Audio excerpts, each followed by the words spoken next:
want to slide it in this way so people can see how beautiful I really am. On standby.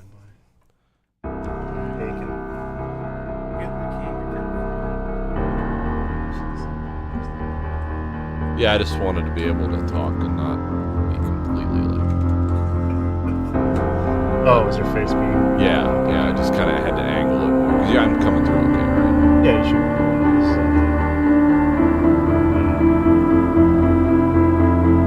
This is you. Oh, okay, yeah. Sounds... So if I talk like this, it's still going to come through pretty clear. Yeah. Okay, good.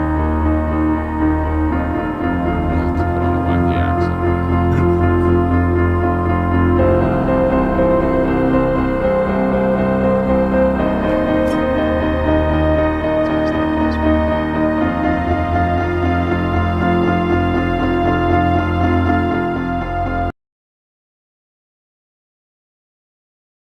Alright, we are live. Alright, well, I guess I can put it.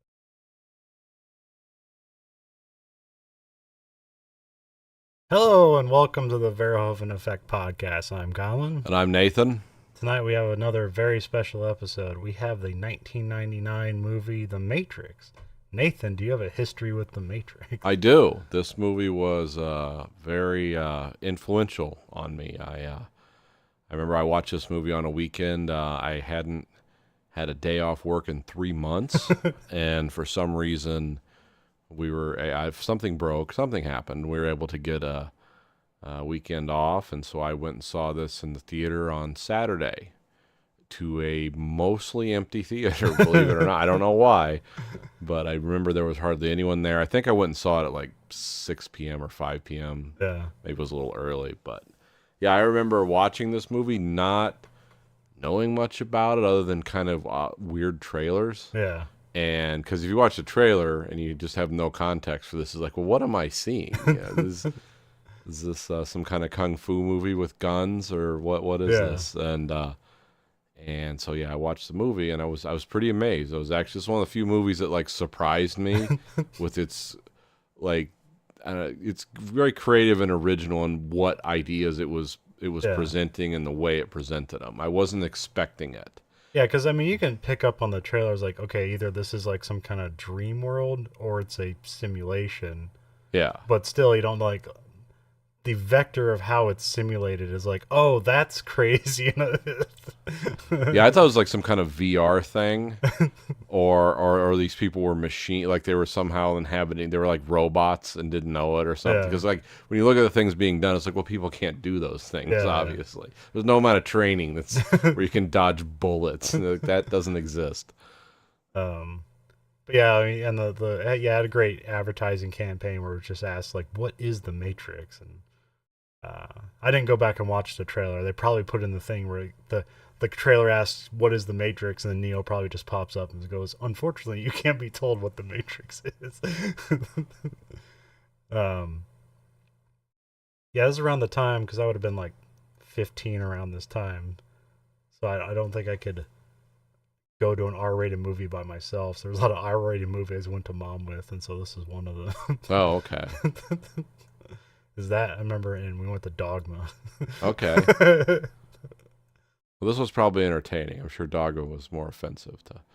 Oh, no, mom loved it. So. Oh, did she? Okay.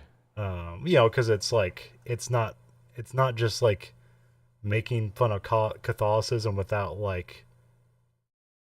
Explaining why it's making fun of Catholicism. Yeah, well, it's obviously like Kevin Smith knew what he was talking about. He wasn't just like, oh, religion's stupid, and then go from there. Like, he's like, oh, no, I was in the Catholic Church, and I still go to church or whatever. But yeah, he's not a big A atheist where it's like, you're dumb if you believe in God, and here's why. Become a biologist. Fill yourself with hate. So yeah, I think we saw this like opening weekend or something like that. So that was a nice surprise, because I didn't know what to think about it, because I think she was more enthused to go see it or not. I was like, yeah, I'll go see The Matrix. Why not? I think also she like rented Fight Club, because I never saw it in theaters, but then like mom's like, all right, but I got Fight Club. I was like, oh, okay. Cool. Because I thought Fight Club looked stupid from the trailers. I had no idea like what it was doing. Yeah. Yeah, Fight Club was one I didn't make it to the theater for because I just didn't get it. I didn't know who Chuck Palahniuk was, and I just Yeah. didn't really. If I had known, I would have been like the first one in line. But Well, uh, because like the way they sell the trailer is like oh these guys just fight each other to feel something, and then it seems to get overblown. You don't really understand how subversive it is from the trailers. It just looks like why would anybody do yeah, that? just beat on me until I cry because it's the only way I can. Yeah, it's not. Whereas the Matrix was like capture your imagination. Is like what is this? So, and then like the Columbine shootings only like happened like 3 weeks later. Which of Yeah, course they blame that on this movie. absolutely. That and Doom, a video game that at that time would have been like 7 years old, and their Half Life would already be out. Like all the Quake games would have been released, but no, it's Doom's fault. Doom and the Matrix. It's like, how were these kids influenced by a Matrix? By the Matrix? Did they set up a computer network that runs off? Well, no, it's pure costuming. They had a trench coat. Yeah, I know. Well, actually, did they even have trench coats, or they? Because the thing that got out was like, oh, they're called the Trench Coat Mafia, and that was just all garbage. Because they made it sound like it's some scourge that was going across America. Yeah, I don't. I read a book about it that has all the details. I don't remember trench coats being a part of what actually happened. Yeah. And they definitely didn't have, just a wall of weapons or anything. So whatever was going on. I mean, that's just cultural. Remember, that's just the Satanic Panic, just a modern version of it. Yeah, well, I mean, 9/11 happened 2 years later, and so people completely forgot about Yeah. Columbine. So, Yeah, it only lives on because of repeated engagements in other schools because for some reason people think this is how I express myself. And it's like, well, who's ever come out ahead on this? of course, I never get why they like to blame Doom. It's like because it's violent and has satanic imagery. It's like, well, aren't you a space marine who kills Satan? Yeah, Satan's not the good guy in Doom. As I understand, he's killing the devil and his minions. Yeah. Or just weird, I don't know. Or, Martian interpretations of earthly demonic figures or something. So, yeah, this came out March 31st, 1999. Count as a summer movie? Pre-summer? Yeah, I don't know, like, if you look back at, like, 99, it has a lot of original movies, but I don't think anything was, like, really, like, they didn't have, like, a whole lot of successes that year, like, financially. I actually think this was, like, the fourth highest grossing movie, but I think that was mostly because it was R-rated. Yeah. I remember, like, was American Beauty won the Oscar that year, and it's like, that movie's fine, it doesn't deserve an Oscar. Yeah. Let's look Well, at American Beauty was great based on the performance of Kevin Spacey. Yeah. But it was like, yeah, it was one part of the whole that didn't really add up. Okay, Phantom Menace came out that year too. That's the #1 box office. Oh, okay. Then it was Sixth Sense, and then it was Austin Powers, The Spy Shagged Me, then Toy Story 2, and then The Matrix. Okay, that makes sense. And then Tarzan, which I remember people talking about that like it was a failure, but Is that a Disney movie also? Yeah. Okay. And The Mummy, that was a good movie. Yeah. There was a Blair Witch Project there. A lot of good. Now, if you want to talk about movies though, that's the most money earned, but money earned but against budget. Like Blair Witch Project, clearly #1. That was also a movie purely sold on its advertising campaign of tricking people into thinking like, no, this is real and it's evil and you need to see it. I remember that. That was the age of the crap internet where it's like, let's look this up, and they could just create fake stuff that Netscape would go right to. It's like, these people did disappear. Look, it's on this website. It's like it was just connected right to the advertising campaign. Which is now how like the search engine's AI help is basically like how everyone was back then. It's like, oh, I found the information and it must be true. Yeah. Because all those AI, like, we found something for you, they're almost entirely garbage. Yeah, oh yeah. It's not what you're looking for.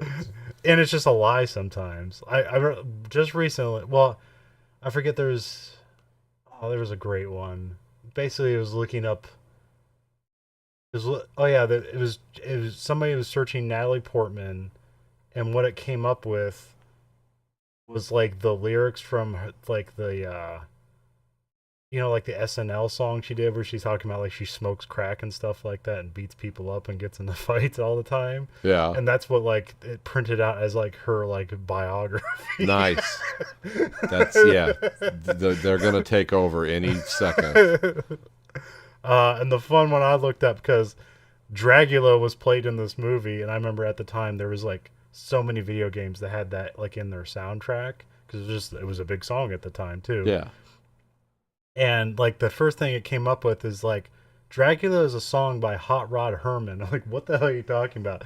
But no, there's a remix of Dracula called Hot Rod Herman Remix. And so the AI Okay. confused it as being like it was by Hot Rod Herman. I see. Like I said, this is gonna revolutionize our world. Just stay tuned, folks. Directed by the Wachowskis, who have always been entirely reclusive. So like all we know about them is gender change and all their movies. That's all we know about them, really. So, Yeah, they're not really like public facing people. Because I don't think they did any commentaries. I think they got it wrote in their contract that they weren't going to do any press for any of the sequels to The Matrix. Okay. But I don't even remember any press from them for the regular The Matrix. So, Yeah, it kind of spoke for itself. well, also like like that was like it was their second movie that they directed, and then of course there's a lot bigger actors than them, and it's a Joel Silver project, so there's a lot bigger personalities that people are going to go to talk about this movie. So, Yeah. Cinematographer is Bill Pope, who he's done a bunch of stuff. Of course, everyone is like, oh wait, did he do movies that we've done before? He worked with them on their first movie called Bound, the lesbian like bank robbery movie.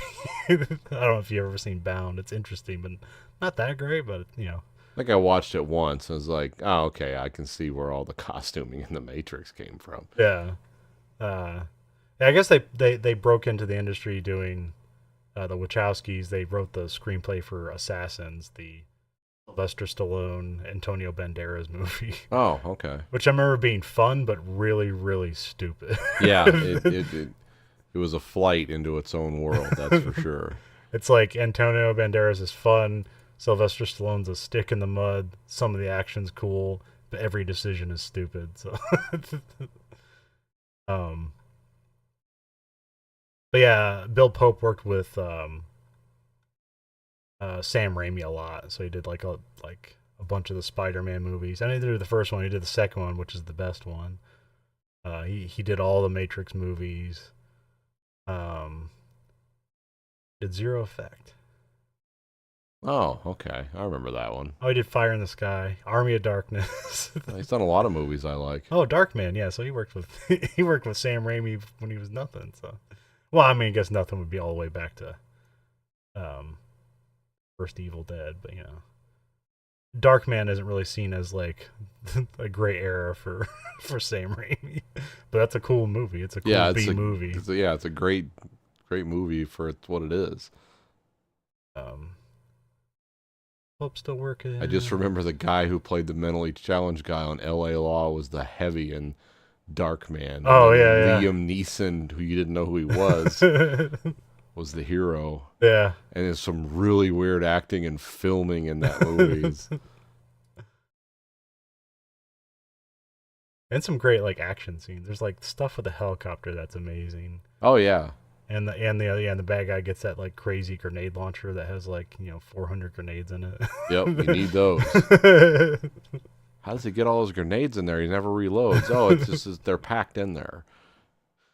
Of course, yeah. Written by the Wachowskis. Like I said, they started by selling Assassins, which I think that was a Joel Silver produced movie, so that's how he knew them. And then I think they directed and wrote Bound as proof of concept that they could do The Matrix. Yeah. Yeah, they seem to be closely connected in certain style points. But I mean, I even know I think this movie costs $63 million in production, which is still like high at the time, but like not. I don't think it's the biggest production because I think like Star Wars cost like 100 million to make or something like that.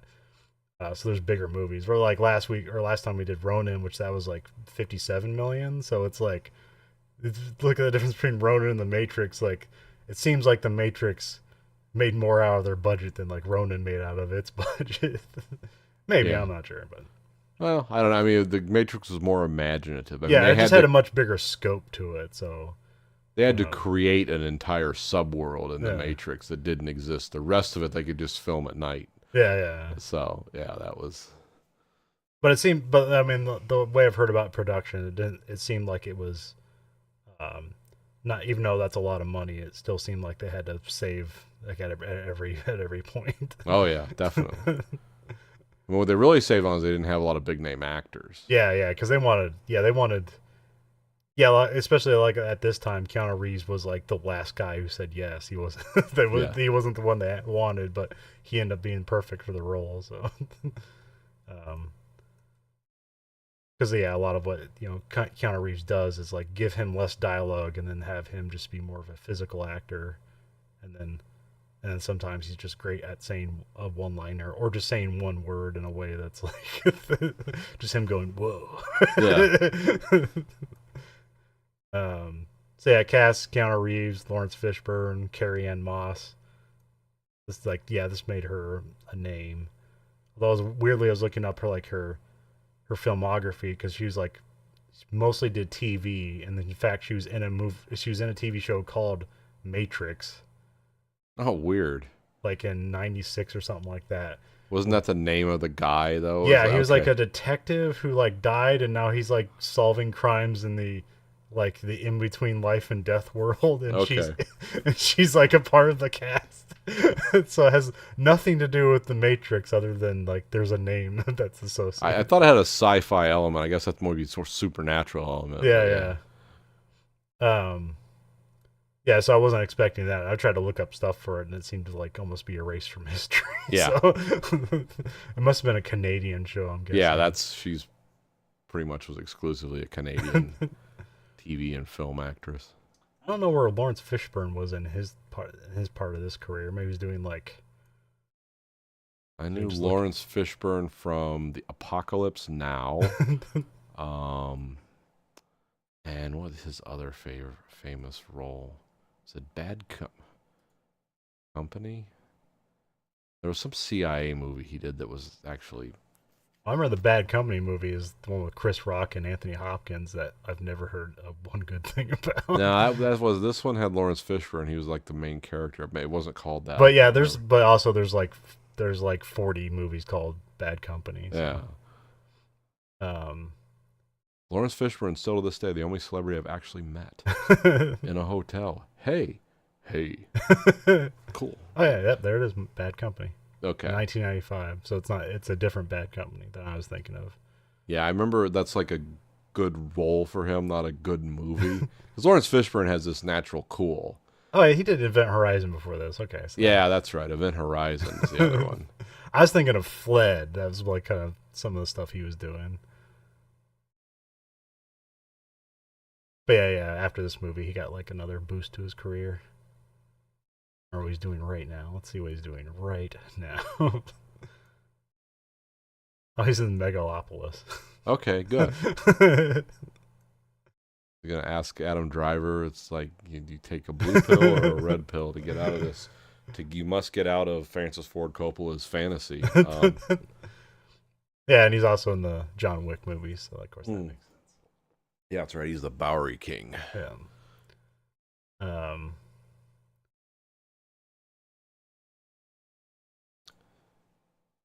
Yeah, I'm trying to think of other pre-production stuff. Yeah, I just remember it was sold more as a mystery than like an action movie almost, even though they featured some of the movie.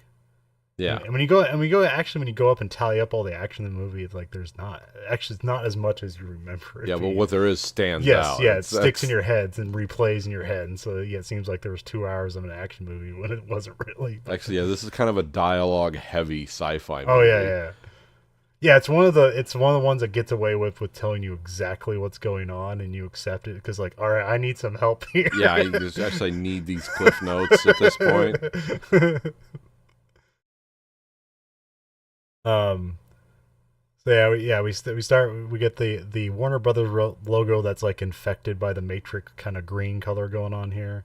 Yeah. Which I'm not sure if they started that here, but that was like a thing where there was always something with the Warner's brother logo that's like affected by whatever the movie is.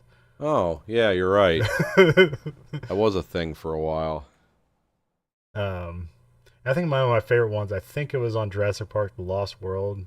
Um, I think DreamWorks released that, or no, maybe it was Universal. Maybe it was both. Maybe because Spielberg directed it, they had the DreamWorks logo. But you had like the kid fishing, and then you hear like the screech of a velociraptor, and the kid gets pulled off the moon and presumably eaten to death. No. Yeah, I don't know the last time DreamWorks has made a movie, but um, then we get the Matrix rain that falls, and we have like a title reveal, which they just have numbers scrolling down a screen vertically, and they're all, Chinese alphabet and numbers and letters, and the Is that what that was? Just like the Chinese alphabet, or? well, it's basically all the characters on the keyboard essentially, like Okay. even more than that. But yeah, you can see like Chinese lettering on it, or it could have been Japanese for all. The character, what do you call that? Kanji. Yeah, you can see the kanjis, but it's not just English letters and and numbers, but still it's also like the kanji as well. But it looks cool because I think I found a screensaver of that and had that as my screensaver back when you used Yeah. screensavers. I don't use screensavers anymore. Just off is the setting. Yeah, well, because you don't have CRT anymore. There's less chance of burn in, um, unless you have a plasma like PC screen, which I don't. I think they make those, but I don't. That would be absurdly expensive. But It'd weigh a lot too. yeah, because plasma is kind of like it's not as popular anymore, but it still has like the best like contrast of any television that they have right now. Like the OLED stuff is really good, but like plasma can still beat it, but it's just still underdeveloped. So now the OLED's basically has about as good, but Yeah. It's um, close enough, and it doesn't cost yeah, $10,000, so it doesn't weigh a five. I remember the last time someone got a big TV for the wall, and they're really into sports, and it was a plasma TV, and this was years ago. It was probably more than a decade ago. It's like, hey, you want to help me put this on the wall? It's like, man, you got to get some. We got to find these studs. We got to go in four places because TV weighs like 200 pounds. Looked cool. yeah. Lost it in the divorce. So, but Do you think you got a better TV when the DVD? What do you think your first DVD was? You think it was The Matrix or something before that? um, I'm not. No, I know exactly what my first DVD. What was it? Oh, damn it! I think because I remember when my wife got me a DVD player, and we went and got some. I think Top Gun was actually probably my Okay. first DVD. Because he wanted to get something cool because he Yeah. had this magical technology called a DVD. It's like, oh, it's like a CD, but a movie's on it, Yeah. and it's in like 360, whatever. But yeah, I think it was like Top Gun or something. And this is still like the time that different DVD formats of like full screen and widescreen. Yep. And you had to flip the disc over, one Yeah. for full screen, one for widescreen. Well, I think The Matrix was just sold as two different versions because that was still just what people had at the time. They still had a lot of 4x3 televisions. Yeah, I did get the Matrix DVD, but it was much. I mean, I got everything for the Matrix. Yeah. I got the Animatrix, all the extended stuff. Yeah. Um, I just remember that was like one of the very popular for your first DVD purchase. I think my first DVD was American Pie. okay. um, yeah, I think my computer had a DVD. I got a new computer and it had a DVD drive in it. I watched DVDs at the time until I got an Xbox, and then that's how I watched DVDs. which really like the PlayStation 2 was the thing that made DVDs really popular because it's like, oh, you can get a PlayStation 2 and you have a DVD player because DVD players at that time were like $300. Yeah. It's like, and so was a PlayStation 2. It's like, well, why don't you just get a PlayStation 2? Then you get a video game system and a DVD player. So, um, yeah, and of course that was like the first time I learned about like audio commentaries, which actually the audio commentary for American Pie was really good, and then famously the audio commentary for The Matrix is awful because they just basically get anyone they can get from the movie that is not the Wachowskis to come in and talk about the movie, and they appreciate the movie so much that they come in and just sit down and watch the movie and don't talk about it. Yeah. I'm a big fan of this movie. Like 15 minutes of silence. Like, this is cool. Yeah, Yeah. Which you know, it's like, oh, that's cool. They love the art, but they love what they did. But yeah. But it was like Carrie Ann Moss and like a production designer and like a makeup crew person. Like, really not the people you want. Yeah. Well, I mean, you want Carrie Ann. You listen to Carrie Ann Moss, but she was just like politely watching the movie most of the commentary. Just quietly watching. Yeah. Yeah, because you want, like, well, if we can't get the Wachowskis, let's get Lawrence Fishburne, and Keanu Reeves, and listen to Lawrence Fishburne talk. Yeah. Just narrate the movie for me. That would be amazing. Yeah, I miss the golden commentary era. Yeah. For me, the best commentary guy was always John Carpenter. Yeah. Because, I mean, he put more effort into commentaries than he did sometimes, in some cases, making the movie. Yeah. It's like, man, this guy's like scripted out his commentary. This is amazing. Sometimes there's multiple commentaries. Another one, Oliver Stone. Oliver Stone will knock it out of the park. Yeah. I have 15 commentaries, so please switch over to the next track if you want to hear about filmmaking. Yeah. Go to track 3 if you want to hear all my conspiracy theories. Track 4 is cocaine. It's fun. I'm going to talk more about the movie and conspiracy theories and why I shot it this way. And then track 6 is like the second unit guy who's like, yeah, Oliver's a nut. We shot about 500 hours worth of stuff, and so there was a couple. Kevin Smith. Kevin Smith was always the best because Kevin Smith was like just a comedy routine. Yeah. It's like it was well, you didn't necessarily learn about the movie. It was just funny to listen to, especially when they had like Ben Affleck in there because like you could tell like he wasn't famous at the time he was doing those commentaries, so he was just like burning bridges he had no right to do. Oh yeah. Kevin Smith was messing with him. It's like, oh, and with me on the commentary, I've got Ben Affleck of Phantoms. Everyone loved that movie, and he's like, yeah, that movie sucked. Or, he was. Yeah, Ben Affleck said like, it's like, yeah, you have one Gramercy failure. I have 3. Yeah. That was the golden age of commentaries. Well, Kevin Smith, that's such people would buy Kevin Smith movies just for his audio commentary because when he did the Jersey Girl movie, like they have that one was awesome. They have his face like in the corner of the DVD, like he's not in the movie. They just know if they put his face on there, say it's Kevin Smith, they might buy it. And he was on the commentary for Roadhouse. They got him and Scott Mosher to go in there and just do like, hey, you're a fan commentary of the movie. So. The best one was Donnie Darko.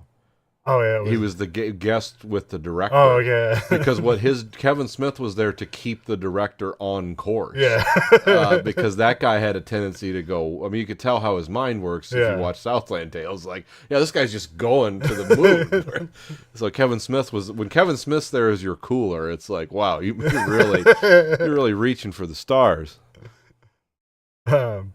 So yeah, we get the Matrix title reveal, and then we get just like a blank screen. We got like a green cursor because like a lot of stuff is just like green writing on a black screen, which is very was that Apple II that was like that, or the Apple IIe? I can't remember. Yeah, there was a few that were like that.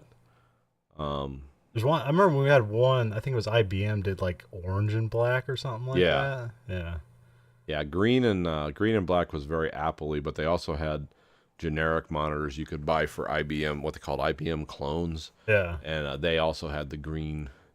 Those were like for computers that were just used for some kind of business application or something. Yeah, like typewriting. Yeah. Like or spreadsheets and stuff like controlling, early robots and stuff. They had a lot of those green screens because I remember we would have that burn-in effect you're talking about. Yeah. Because they'd have the same screen open. You just go menu, access, and make it do things, but you would only do one or two commands. But yeah, I remember those green screens were kind of ubiquitous. Yeah, so we got a blinking cursor because there's no like user interface. It's just all text, like DOS kind of entry stuff going on here. We hear a phone call. We see like writing out like a trace program being run on the computer screen. It's Trinity, who we don't know who this is, but like otherwise, I mean, yeah, like all these people you don't know who they are in this beginning here, but I just have to say who it is because it wouldn't make sense otherwise. Everyone looks really cool. She's talking to Cypher. Again, this is only not now. This makes sense because it's like, oh, she's getting traced here. It's like, okay, Cypher sold her out or not, but that's the more direct correlation. Although I don't know, it feels like kind of weird if he tried to sell her out now when really all he's trying to do is hand over. We has to hand over Morpheus to them. Yeah, which like, and he seems to have, I don't know, or maybe he's just jealous because he seems to have like a jealousy about Trinity, where it's like she was supposed to fall in love with me. To wonder if Morpheus is like going around thinking all these people are supposed to be the one, but Cypher never says that. I guess Cypher just got out somehow and didn't like it. But yeah, he's just like, oh, life sucks. I'd rather live in this simulation. Then the camera like pulls out of a cop's flashlight and like you're into a dark abandoned building, which that's all this place is one dark abandoned building to the next dark abandoned building. And everything, everything has like, almost like the TV screen. There's like, it's very dark and then there's kind of green tint to everything. So very striking at the time. Yeah. I mean, that those Bleach Bypass movies, like I think even like Three Kings came out the same year, so they had kind of, but this had the green hue that was definitely different. The cops bust in the door and they hold up Trinity, which is played by Carrie Ann Moss. Then we cut outside and we see the agents show up, which again we don't know who they are, just they seem like, oh, these are like the FBI guys or something. So yeah. And they're like talking to one of the guys, like, "Hey, we sent our guys in," and like, "Well, they're already dead." He's like, "What? We can just handle a lady? What's the problem with that?" And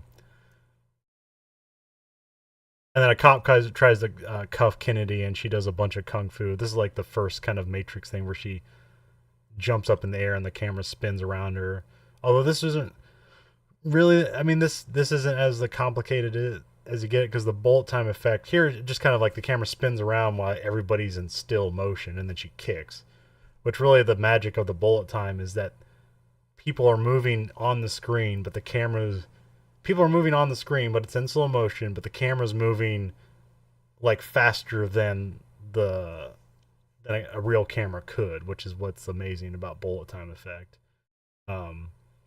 Which I feel like that should have like carried forward until the end of time, but like it almost died like maybe like a decade after this, where it's like nobody ever did it right ever again. Yeah. So. now like there's a lot of like POV following the bullet type stuff.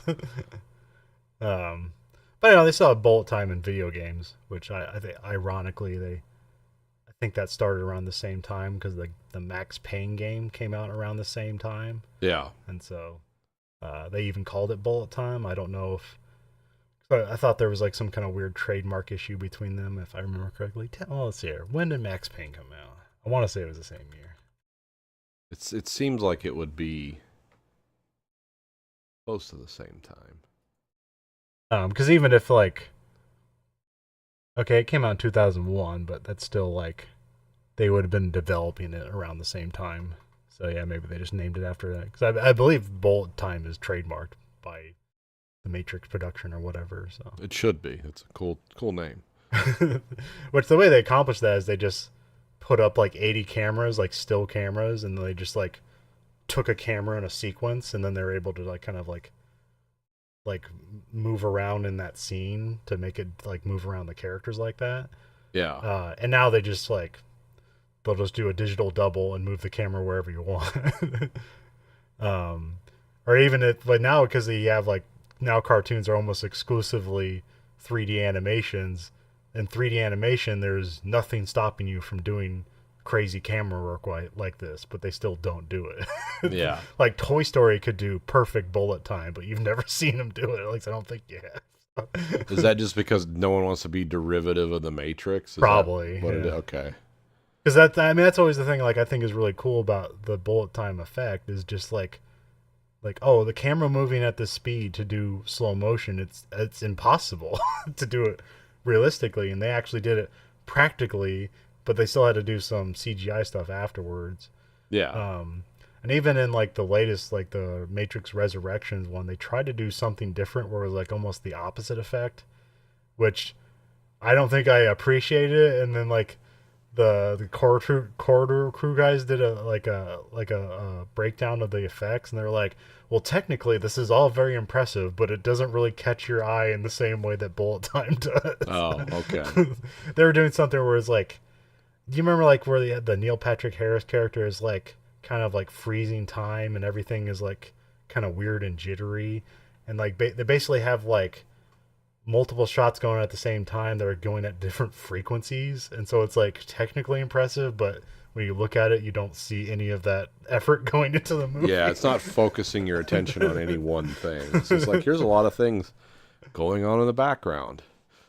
But yeah, so yeah, she kicks the cop and then she beats the crap out of him, and so yeah, she looks really cool. But like, you know, at this time you're in the movie, it's like, well, you're supposed to think, well, she's the bad guy because the the officers who are upholding the law are trying to apprehend her, and she just kills them. So it's like, well, obviously she's the bad guy. Um, and then the agents show up, and like Trinity makes a run for it. Which again, like when you get to the end of the movie, it's like, well, why don't they just transfer into one of those guys' body and kill her immediately? But again, that's the great thing about this movie is like they haven't taught you that yet. So here you don't know what's going on. So it just builds the mystery, even though when you look at it in retrospect, it doesn't necessarily make sense given the rules they give you later on. But that's how you build tension. So yeah, so she's running on top of the roofs. I think the trivia here is this was like sets from Dark City that they Okay. reused. That makes sense. Which I think was a year before this. That's a crazy movie. We'll probably have to cover sometime. Yeah, that one's cool. The cops are bumbling along, but the agents are like keeping stride with Trinity. Like both the agents and Trinity just seem like superhumans.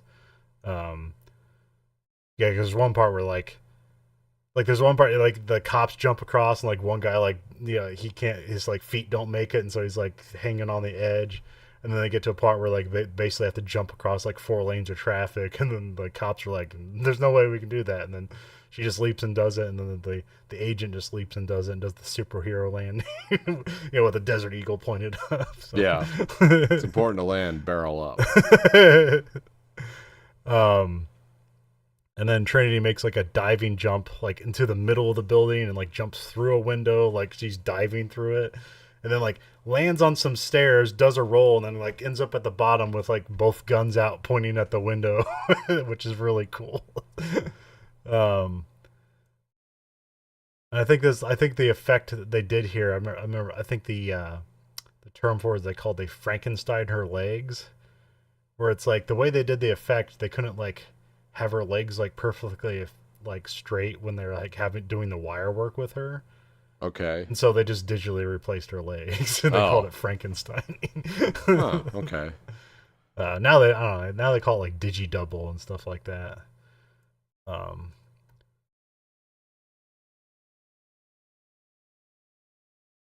um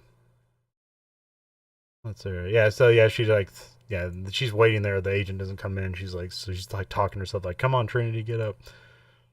She gets to the ground floor. She enters a telephone booth just as like, it's like the telephone booth gets crashed into by a dump truck, and then like Agent Smith walks out of it, and we see Trinity has disappeared. Where again, if like this is the first time you watch the movie, it's like, what's going on here? Yeah. It's like, oh, she just got killed. Getting a phone call. And like, yeah, but isn't she the bad guy? Are we supposed to feel bad about this? But then she's not there. It's like, what's going on? Again, great tension building when you have no idea what's going on. Then they like, because of the phone call they heard between Cypher and Trinity at the beginning, the agents talk about like looking for Neo because they heard mention of it. So now they need to look for Neo. Then we pull out of a search bar in a window, and then we see Neo, which is his um, Keanu Reeves, also Thomas Anderson. One of the most generic names you could imagine. He's sleeping at his computer, and he sees like a text prompt that says "Wake up, Neo." It also says "The Matrix has you," which I think that was another advertising campaign you would see of just a poster that says "The Matrix has you." Yeah, I do remember that. Also, it says "Follow the White Rabbit," and it says "Knock, knock," and then there's actually a knock at the door. So he's like weirded out by this, which is kind of weird because he gets to people and he's almost like, man, I think like my computer's talking to me, where it's like clearly the internet exists in the world and information and people can talk to each other. So it seems weird that he's confused by like a text prompt on a computer. No, I get like the way he's like, it's predicting things or whatever, that you can be weirded out by that. And the Follow White Rabbit, that's, just like a clear, Alice in Wonderland reference, which they'll use throughout this movie. Through the Looking Glass. Yeah. He's talking to like, he's some unsavory types. They look like people who party and have very eccentric like wear and stuff, and they're doing drugs of some kind. This guy gives Neo $2,000 for a disc of something that I presume is illegal, which I have no idea what it is. I assume it's like hacking stuff. Yeah, I mean, he says like, if they find this, like, I never talked to you or whatever.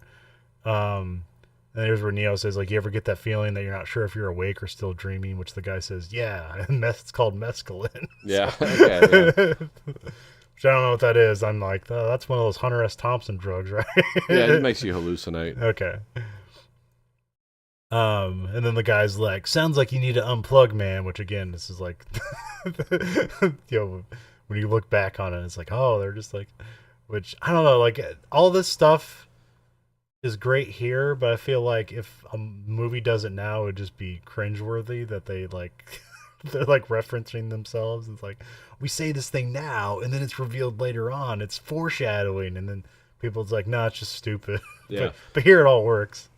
I don't know why I accept it here, but I guess maybe it's pure nostalgia. But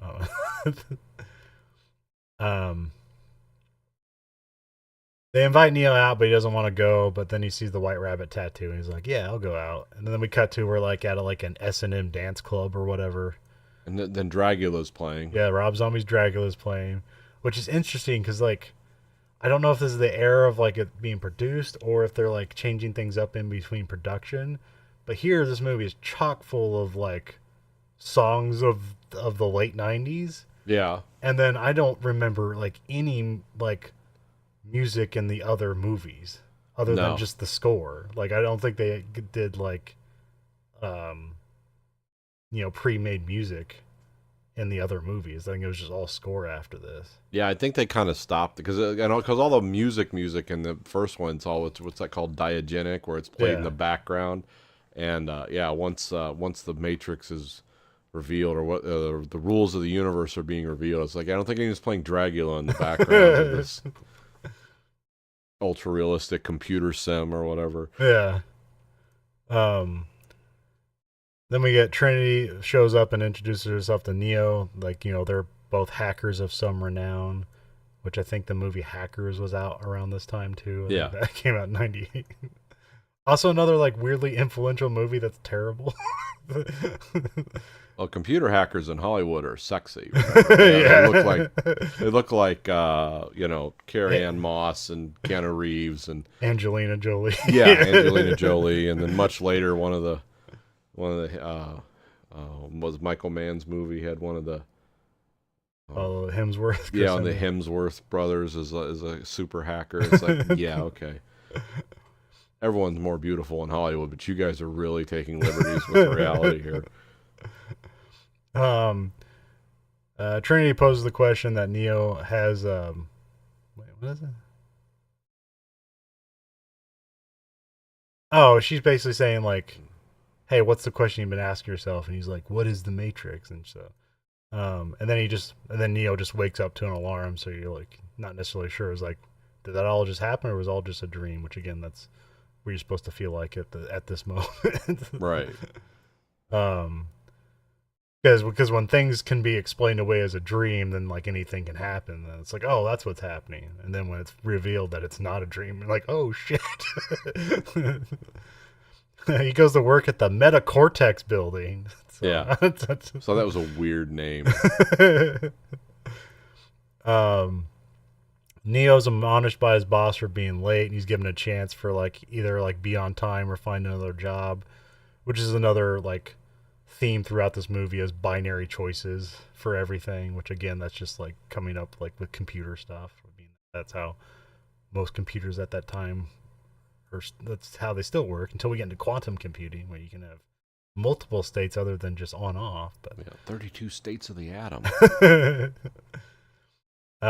Neo's at his desk and he gets a delivery.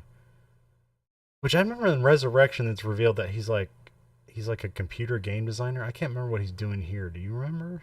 No, it's just a bland office drone type job. Okay. Obviously something related to computers. Yeah. Because I don't think he's doing like outside sales. He doesn't seem to have the personality for that in this movie.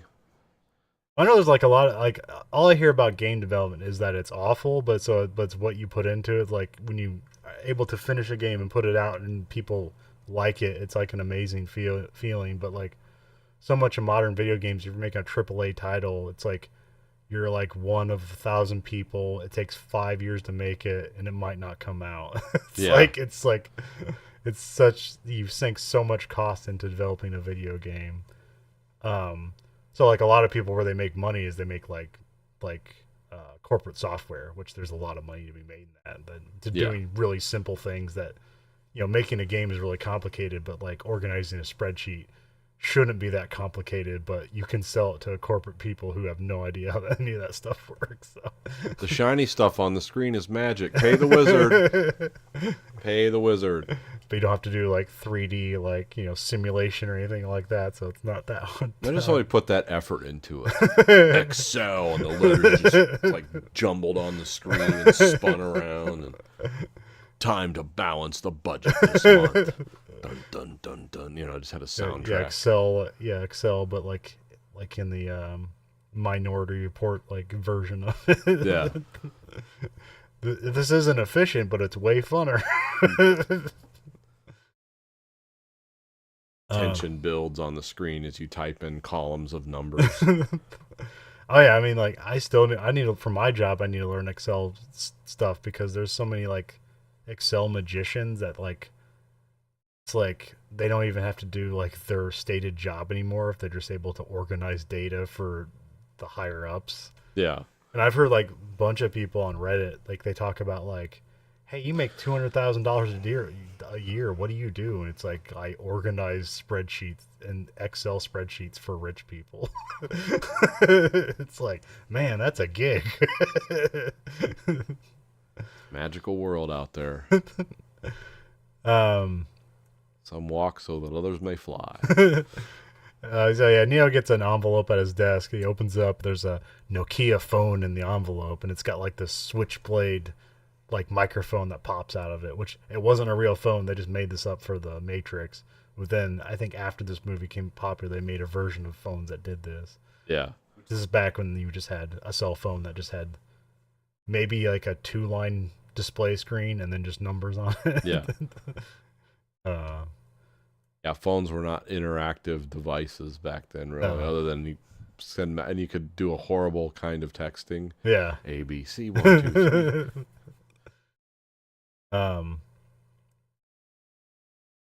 Yeah. Some of that pager stuff where you almost have like your own kind of Morse code to send stuff out on pager. Yeah.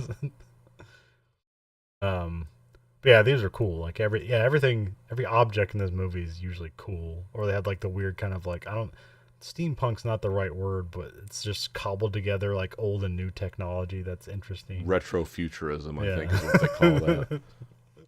Yeah, because they have like a rotary phone, but like some kind of machine device is dialing the rotors very quickly, and it's like they had shit like that in here. But also, like the great thing about it is like once it's revealed that it's like a simulation, it's like, well then like is that all interpretive? Is that actually doing anything, or is that just how you make something work in the Matrix? Yeah.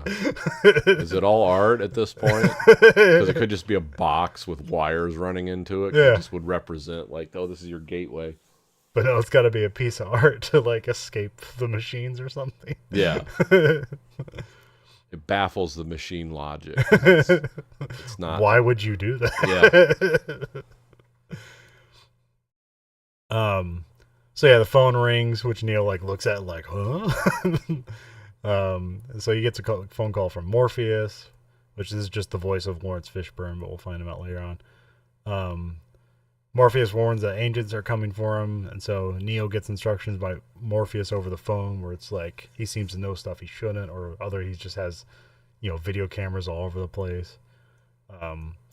Which way do you think? You think he was in the Matrix talking to Morpheus in this scene, or you think he was like outside looking at a screen? I'm not sure what constitutes secure comms in this universe. I don't know if you have to if you can. Well, he said this wasn't a secure line. He just talking. So he was probably in. He was probably in the actual. He was in the Nebuchadnezzar. Okay, all right.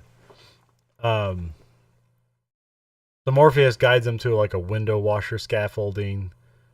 Neo gets out on the window edge and he's like immediately struck with a fear of heights, and then like it's also really gusty up there, so and like the phone just gets knocked out and falls down.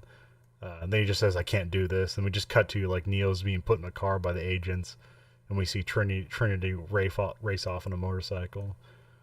Then we cut to Neo's being interviewed by Agent Smith. Smith lays out like Neo's double life as like a mild-mannered worker during the day, and then like he's like this underground hacker at night. So a very kind of Batman thing going on here. Yeah. Which also goes to like, oh yeah, he doesn't sleep at all because he has to put in a full 8 hours to keep up, You get a W-2 that would explain where his income is coming from. Keep suspicion down too. And then pull it in another 8 hours and just like hacking the world because it doesn't feel weird or real. Well, I don't know. What do you think his suspicions are right now? Does he think it's like a government conspiracy, or does he think the world is wrong and he's going to find something on the internet? Well, I think he's obviously coming to an awakening. We aren't clued into exactly what's going on, but we do get hints that like, oh, he's willing to accept things that maybe other people wouldn't. Yeah. So he's seen some kind of truth in this, but they tell Neo that Morpheus is dangerous, which he obviously doesn't believe.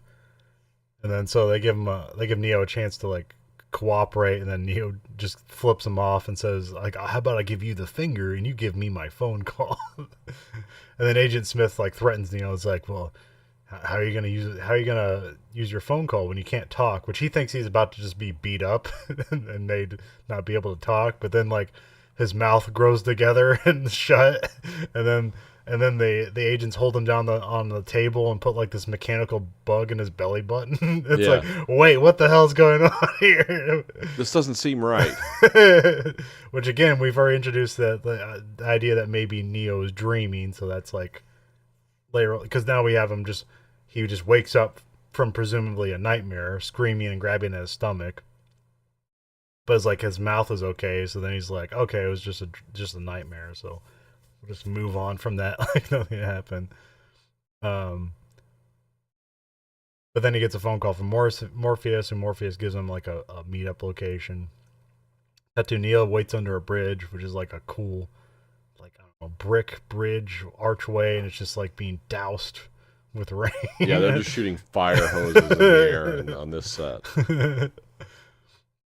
He gets picked up in a Lincoln because it's got the suicide doors on it.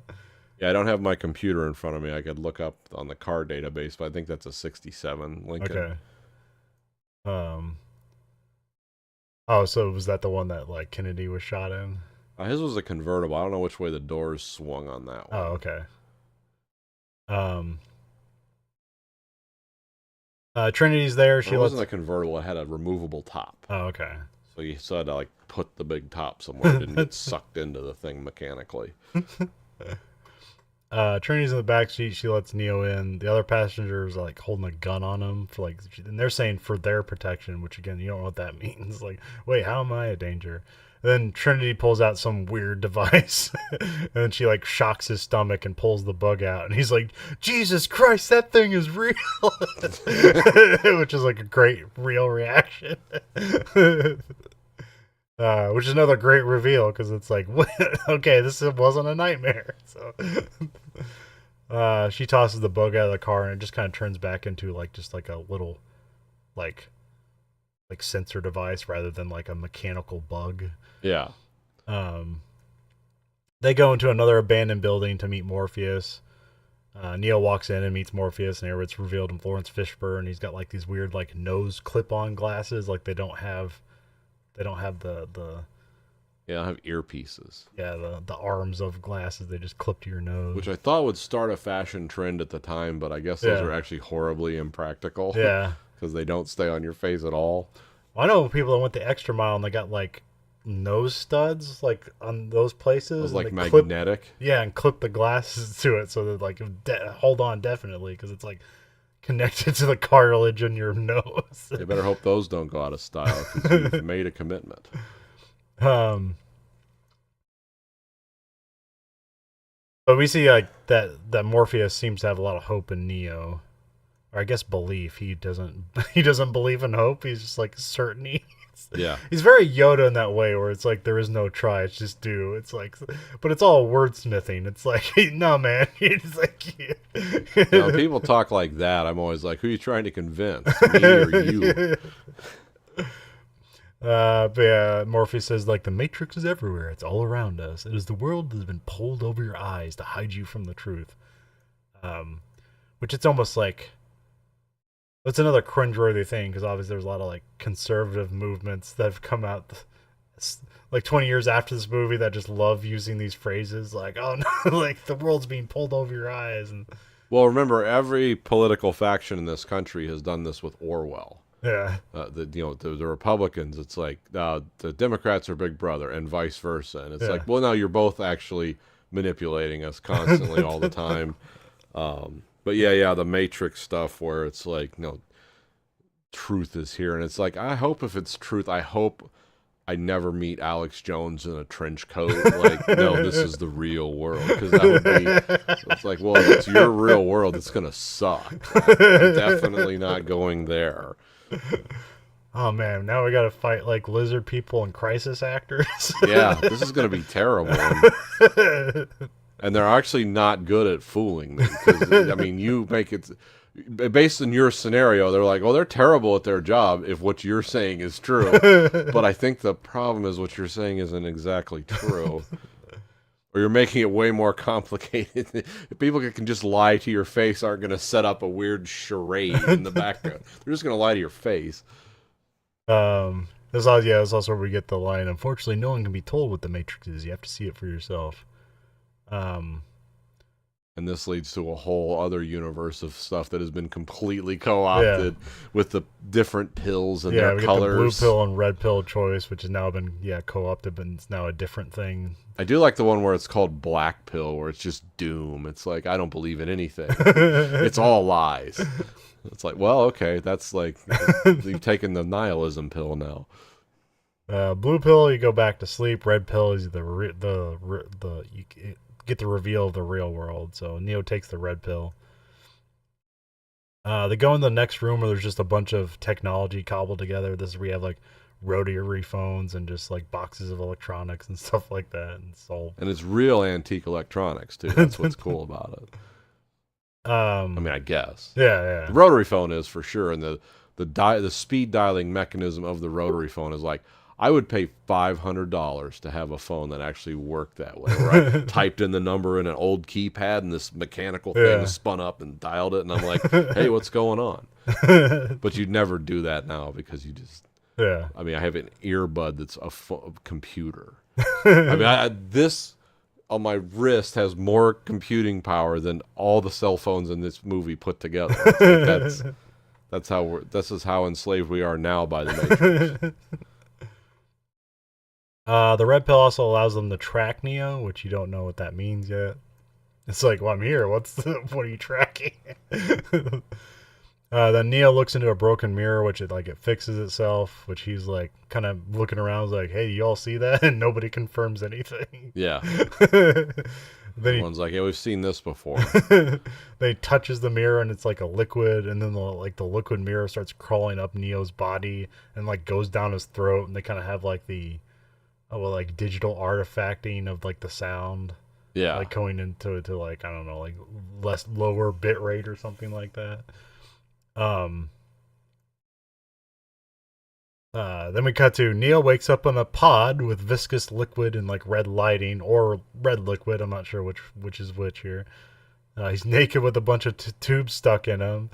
Neo looks around to see like giant cylinder structures where you can't even see the bottom or the top of them. And it's just full of pods of other people. Then we get like a floating machine comes up and it disconnects all the tubes from his body and like flushes him down the chute. So this is like, wait, what the hell is going on here? Yeah, this doesn't. Yeah, I remember at this point in the movie, I was like, did he go into a dream state? um, and then we like, yeah, Neo like just falls down to like this water area where he's like trying to keep his head above water, and then a flying ship comes by and just a clog comes down and grabs him out of the water. Um, Then we see the crew revealed on the ship, where it's like a less stylish Morpheus, and he's welcomes Neo to the real world, and then he just like passes out. Yeah, I mean, Morpheus is basically dressed like he bought clothes at like Goodwill. Yeah, It's it's got a sweater, but it's got holes in it, and it's a very rusty world. So that's in Act 1, where it's like the real world is revealed, and now you have a lot of questions, and we're going to spend a lot of time explaining what's... Actually, no, they actually spend a short amount of time explaining the world. They do a good job of kind of like explaining what you need to know and then leaving up the rest of your imagination. And they also intersect it with a lot of like Neo training montages and learning about things, which make it like accessible. Yeah. So you have Act 2. Neo's on a table with like electronic acupuncture, which I don't know if that's a real thing or they just looks cool for the movie. It sets something up, because this is when I start realizing it's like, oh, wait a minute, I remember when I was watching it originally, it's like, oh yeah, they're stimulating his muscles. Yeah. It's like this must be like, I thought they were doing surgery to remove more stuff from him, but it's like, oh no, and when they actually say what's going on, yeah, it's they're like rebuilding his atrophied muscles because he hasn't used his muscles. And yeah, you hear Neo goes like, why do my eyes hurt? And he goes, because you've never used them before. Again, another thing that like conservatives like to tell gullible people. Oh yeah.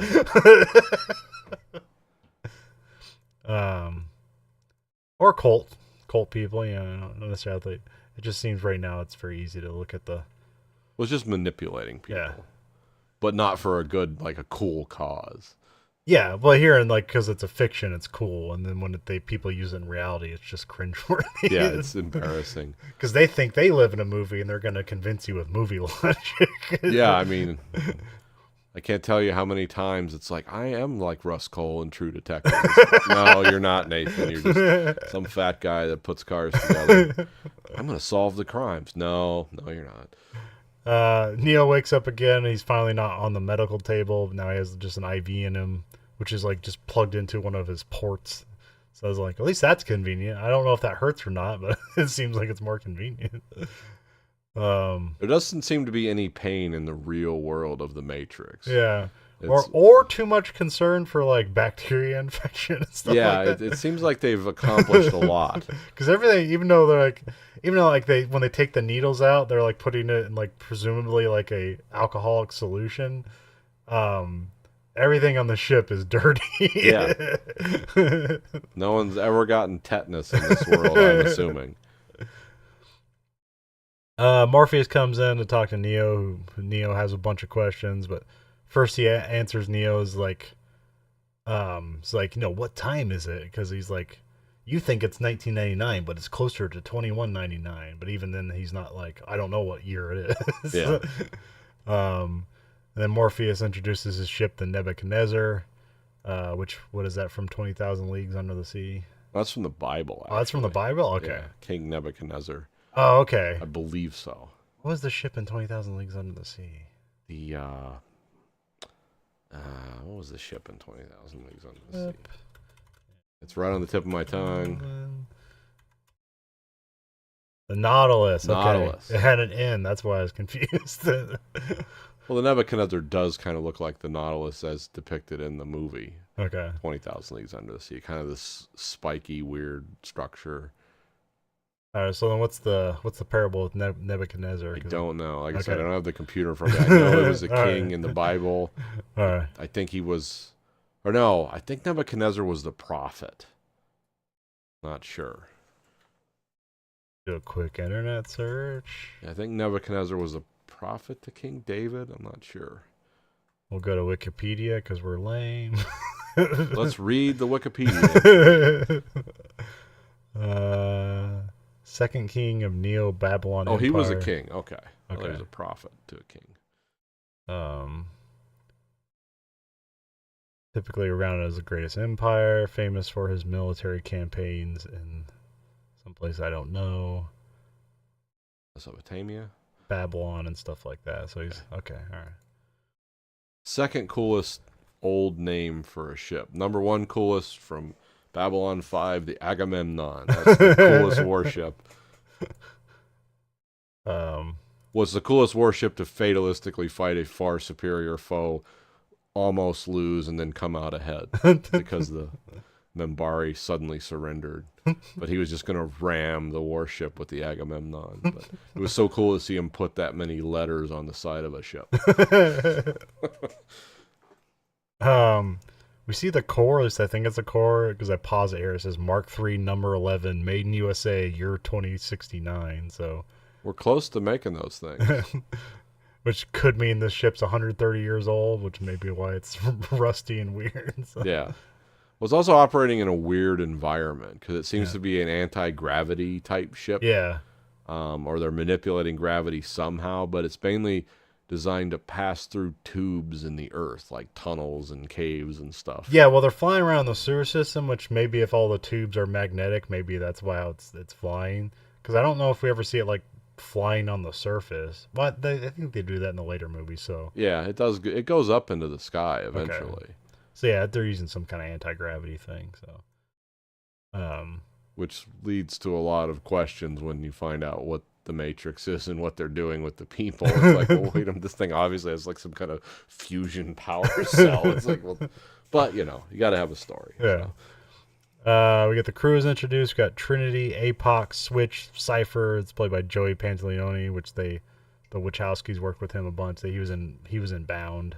Yeah. We got Mouse. Then there's Tank and Dozer. They put Neo in a chair and like shove a data spike into his skull. Yeah. Because that's how you jack into the Matrix. Well, here they're going to a construct, which is kind of like basically like a loading program outside the Matrix where you can train and stuff like that. Here's just a white room, and then like, yeah, they can load up and they talk about the residual self-image because Neil before he's basically naked, he's bald and all that stuff, and now when he gets back into this construct, he's got hair. He looks just like he did before he like left the Matrix, and so they talk about residual self-image, the mental projection of your digital self. Because again, like here, it's like Morpheus looks all cool and stuff like that. He's not in a shirt with like holes in it and stuff like that. Yeah. They sit down in some fancy chairs and look at like it looks like a TV from the 50s. And here's where Morpheus used the TV to like reveal the true world, which is basically just an apocalyptic wasteland with like a nuclear winter going on or something. So yeah, find out in the Animatrix that like something was done to stop the sun from being used as a form of solar energy. Yeah. So they blacked out the sky somehow. I'm sure nuclear weapons were used at some point also, but this isn't revealed at this point. You just find it out later. Yeah, well, I mean, they hint that like we don't know who attacked first, and so we don't know necessarily what that means. Like it could be nuclear weapons or not. Because I mean, this is like at this point you're like, oh, like this is basically Terminator 2, which in Terminator 2 it's definitely nuclear arms that are used, but it's all of them. He used them all.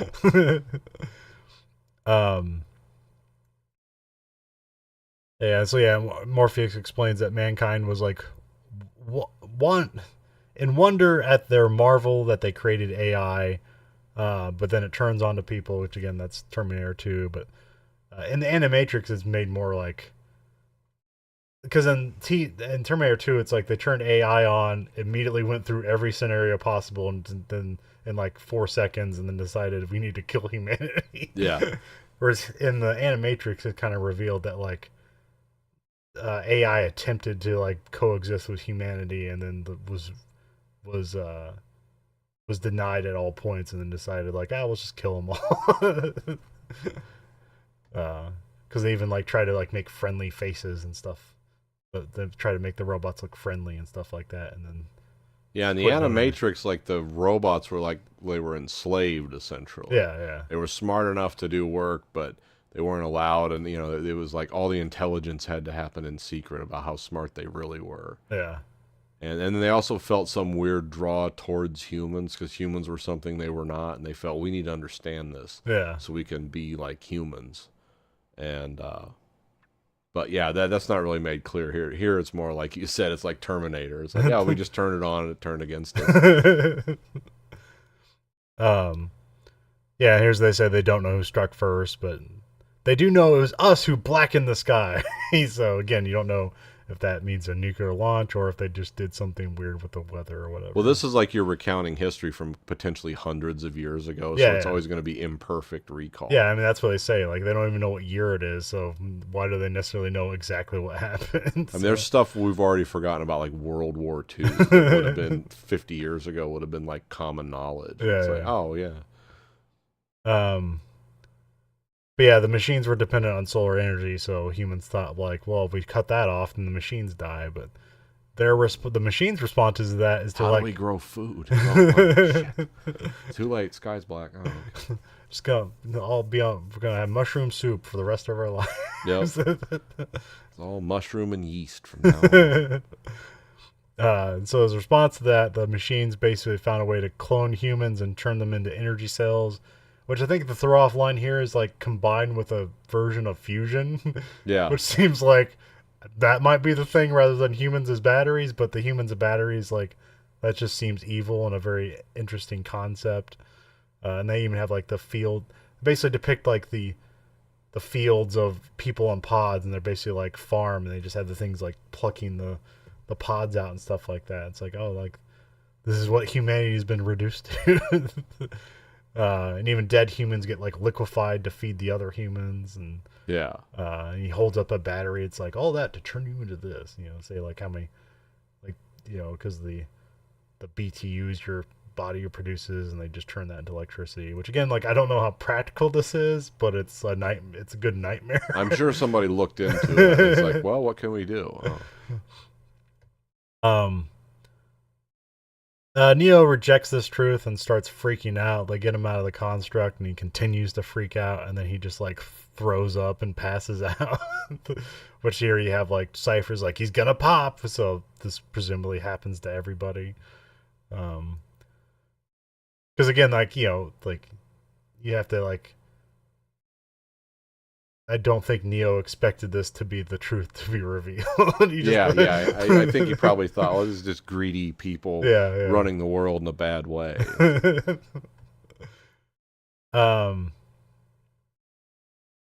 And Neo wakes up and like he's like disappointed in everything, and then Morpheus apologized for the abruptness of all this. He also says that like he's too old to be like revealed, have this revealed to him. Like they don't do it. It's kind of like almost like Jedi or whatever. Yeah. It's like you're supposed to steal the children when they're like 4 years old and then train them to be Jedi. Yeah, their minds are more malleable.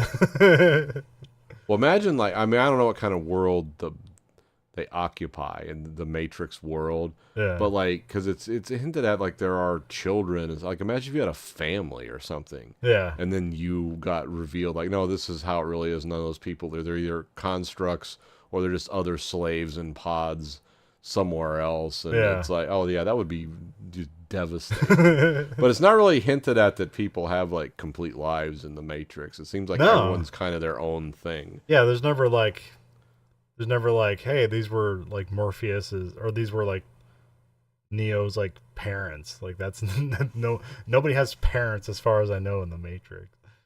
Um, it just seems like people wake up one day and like they're in school. Yeah. um, uh, so yeah, here Morpheus explains that there once was a man in the Matrix who had the ability to change whatever he wanted, and Morpheus believes Neo will have this ability as well, and so they'll be able to fight the machines and free humanity from the Matrix. Um, which I always thought they would like do prequel stuff with that. Like, who was that guy? Yeah. Was it just another Neo, or do you think it was like a different guy? Like, and how did he get out? Because they presumed that like he got out of the Matrix and started the Resistance. So it's like, how did he first get out? Yeah, in this movie you don't know. Is like, is the Resistance just this ship, or yeah? Yeah. Then you later find out, like, oh, yeah, the center of the Earth or whatever. There's a bunch of people. 'Cause there's people in this that are revealed like they don't have, like they were born in the real Tank world. and Dozer don't have ports because they were born in they're born in real life, so cloned or whatever process the machines are doing, because it seems like everybody's different, so they're not necessarily like all clones of the same person, so they're mixing up the genetic code somehow. Yeah, you don't want to make people into bananas where one virus will just wipe them all out. So you got to give them some randomness. Yeah, the Tank comes in. He's an operator, but he doesn't have any ports because he's actually born. Then Tank mentions Zion as the last human city, so you know that's important. But you're not going to see it now. Then Neo's put in a construct to like learn combat training, which Tank just loads a bunch of programs, and like a second later he just knows everything that he just loaded up. Which Neo seems to like kind of like it, like it's a hit of drugs or something like that.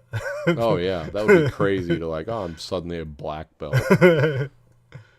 Yeah, here we get like he loads up another program and he like kicks out of it, and then Morpheus is there and he just goes, "I know kung fu," and Morpheus is like, "Show me," and then so Morpheus challenges Neo in a martial arts. After this is after Neo's been training for 10 hours straight, and he even calls him a machine, which again I guess probably supposed to be ironic or something. Now they're in a dojo. Mouse like runs to like the lunchroom and says like Morpheus is fighting Neo, which the crew rush to watch what happens, because like they all know like that Morpheus is supposed to find the one, so they all know that Neo's supposed to be special, but everyone's hesitant to just tell him that because it's like if it's Have they done the anagram of his name yet? You know. Yeah, like when I first learned that, I was like, oh yeah, that's cool. But now people act like you're dumb if you don't think about that for this. Yeah, if you don't immediately look at everything, and like, how many different words can I make out of that? Yeah, there's already like 400 other analogies before we get to that one. So it's like oh yeah, this movie, by the way, is so steeped in all this philosophical allegories and stuff that we're just not talking about. Yeah. Because there's like 20-hour YouTube videos you can find where people do that. Yeah. And good luck, watch it if you want to. Yeah, I mean, a lot of this movie is you bring what you want to it, because a lot of it's like, do they intend that, or is that just there? And like, it's up to you.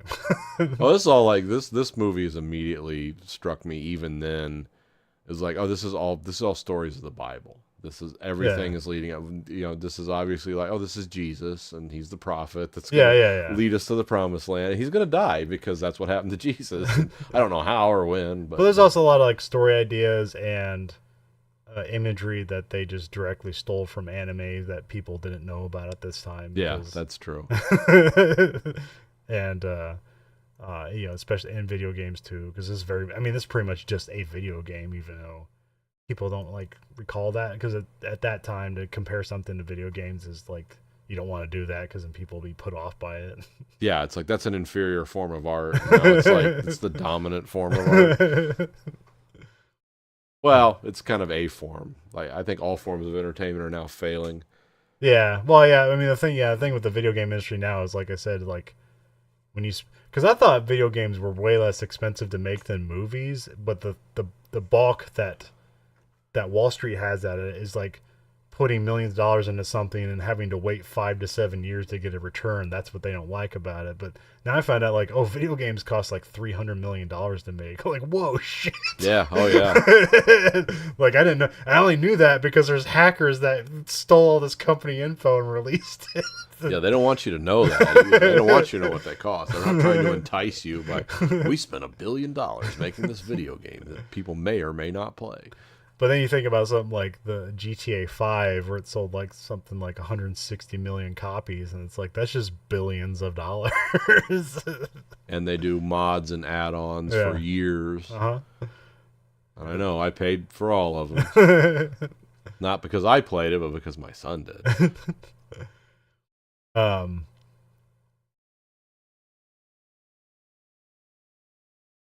So we see Neo like they fight a little bit. Like Morpheus seems to have the upper hand.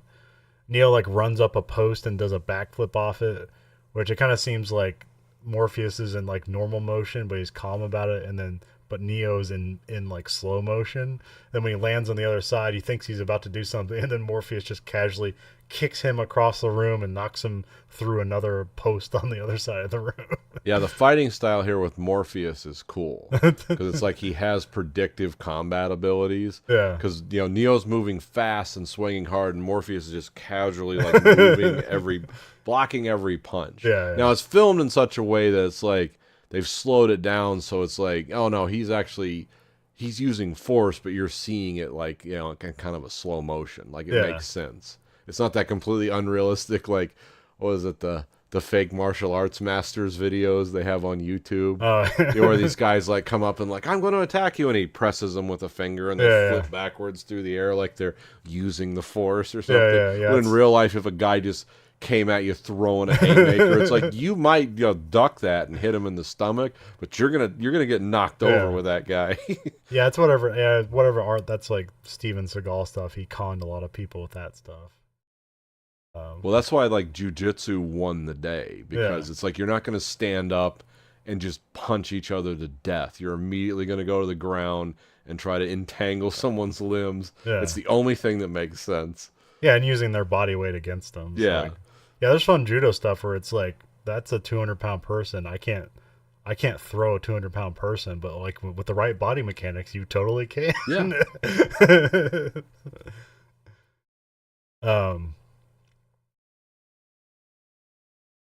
Morpheus and like Neo's on the ground, like breathing heavily, and Morpheus tries to get Neo to think differently as he labors his breath, and he says, "Do you think that's air you're breathing right now?" Which kind of makes Neo rethink things, like, "Oh yeah, like why am I tired?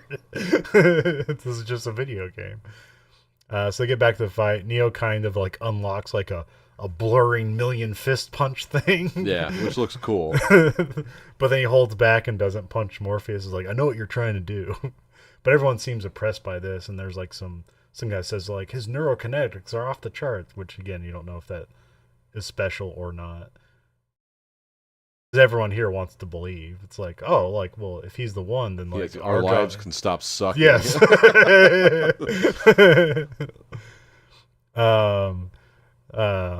So yeah, then they load the jump program. This is where like Neo gives them, and then he says like, "Free your mind." They jumps like 100 feet across to the next building. And then everybody back on the Nebuchadnezzar are like, "What if he makes it?" And they're like, "Nobody ever makes the first jump." And then Neo jumps, and then he just immediately comically like falls straight to the ground. It seems like right out of like Who Framed Roger Rabbit. Yeah. Because like it reveals like when he hits the ground, it's like a trampoline and just bounces him back up. It looks almost exactly like that scene where Eddie's falling in Who Framed Roger Rabbit when Mickey Mouse and what's the rabbit from Warner Brothers?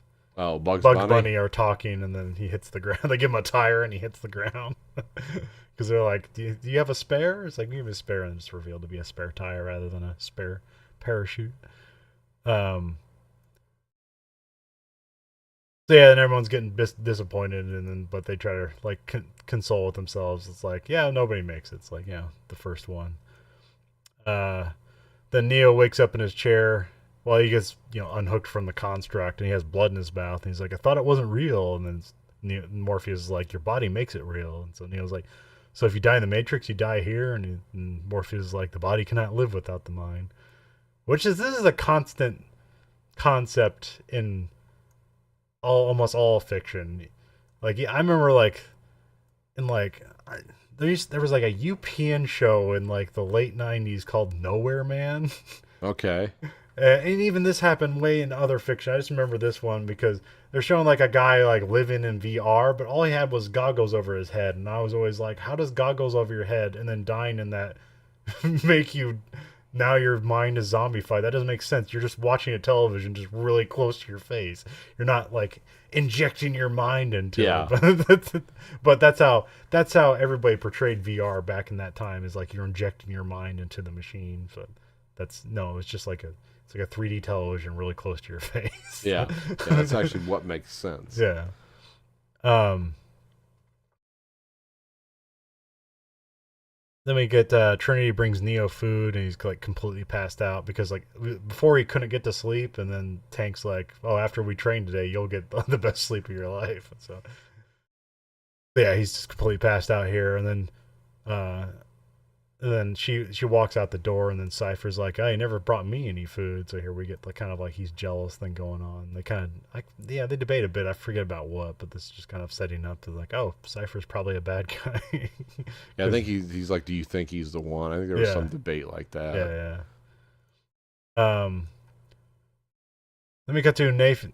Morpheus is taking Neo for a stroll in a crowd. Neo gets distracted by a woman in a red dress, and then Morpheus tells him to look again. And where Agent Smith is like pointing a gun in his face, which all the agents use a Desert Eagle. Because those are the most easy guns to manage if you're not real. Yeah. Then Morpheus freezes the program, but here Neo, I guess, was under the impression they were in the Matrix, but he finds out this is just another training program. Morpheus explains the concept of the agents, that they're like sentient programs and they can take over other people's bodies in the Matrix. So that's why they're afraid of Neo, because if you're still into the Matrix pod, you can be taken over by an agent. Which the cruel thing about that, which means like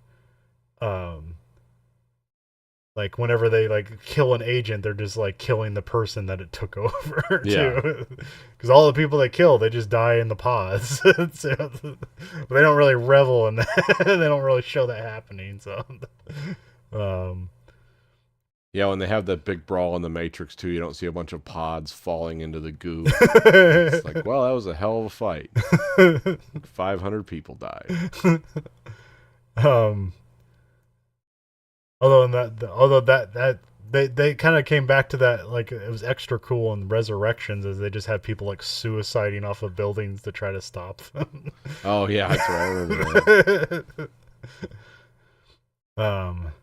But I can't even remember what the Matrix is like in Resurrection. Are there still pods in there? Because what I remember about Resurrections was like it's kind of like it's like they chose the symbiosis like ending in Mass Effect 3 where it's like we're gonna merge together and work together. So I forget why there's still a Matrix and Matrix Resurrections, but I think it's the only way to keep people alive. Oh, okay. Because they can't. The world is unlivable for people unless they're being kept in those, as I remember. Okay, that makes sense.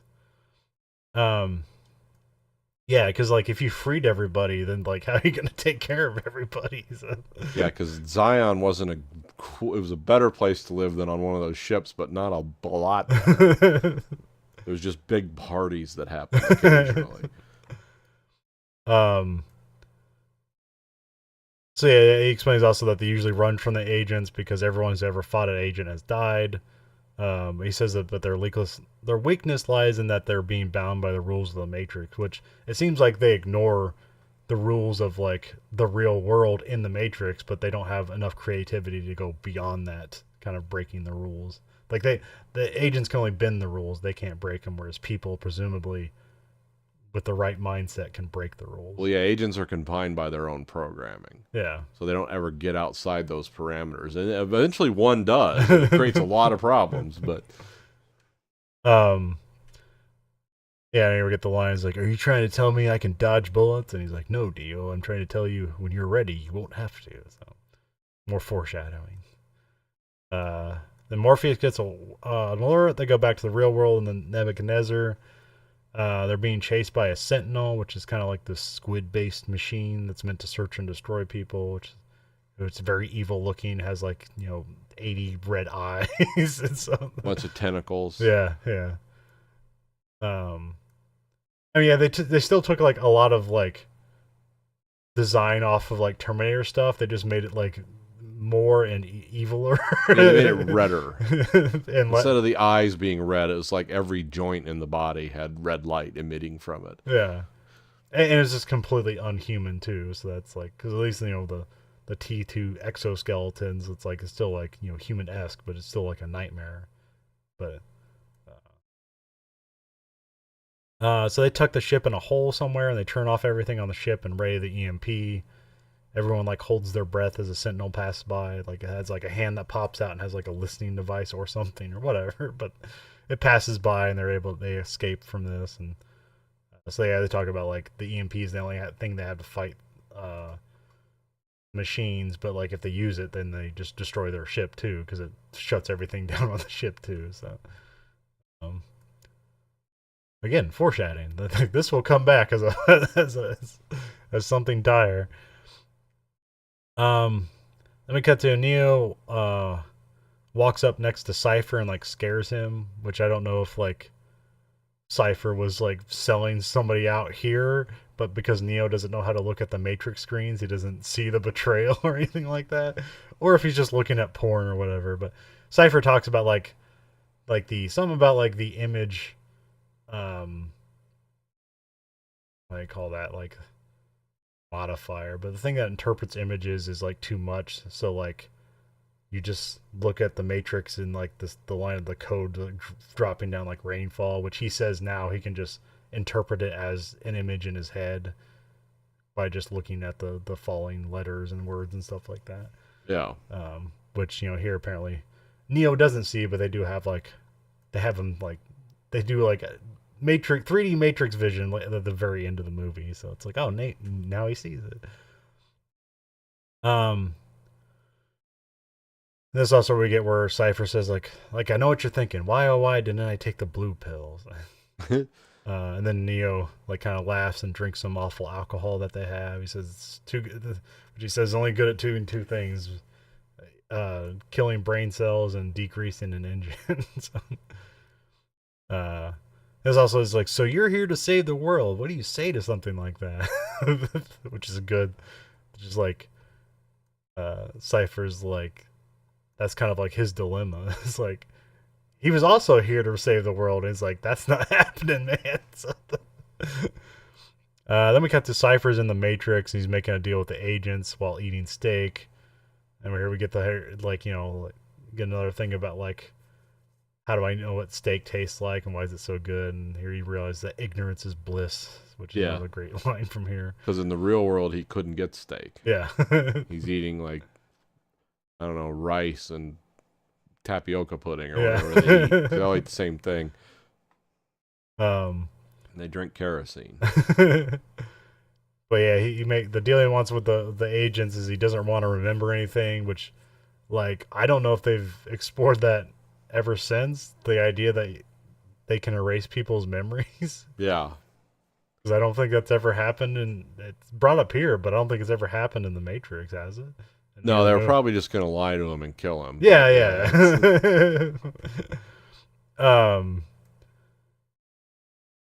And he wants to be a rich actor in the Matrix, which is also just presuming the idea that like some people have a good life in the Matrix and other people don't, which I think the agents described later on. That was like the problem with the Matrix is like, no, the thing that makes the Matrix work is suffering and not like. Well, yeah, because he says like initially we made it a utopia. Yeah.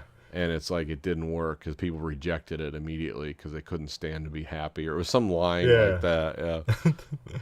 Yeah, he talked about how many crops they lost because of that. But the agents want access codes to Zion, but he says he doesn't have them, but Morpheus does, so he just needs to sell out Morpheus to them. Then we cut to the crew are having a meal.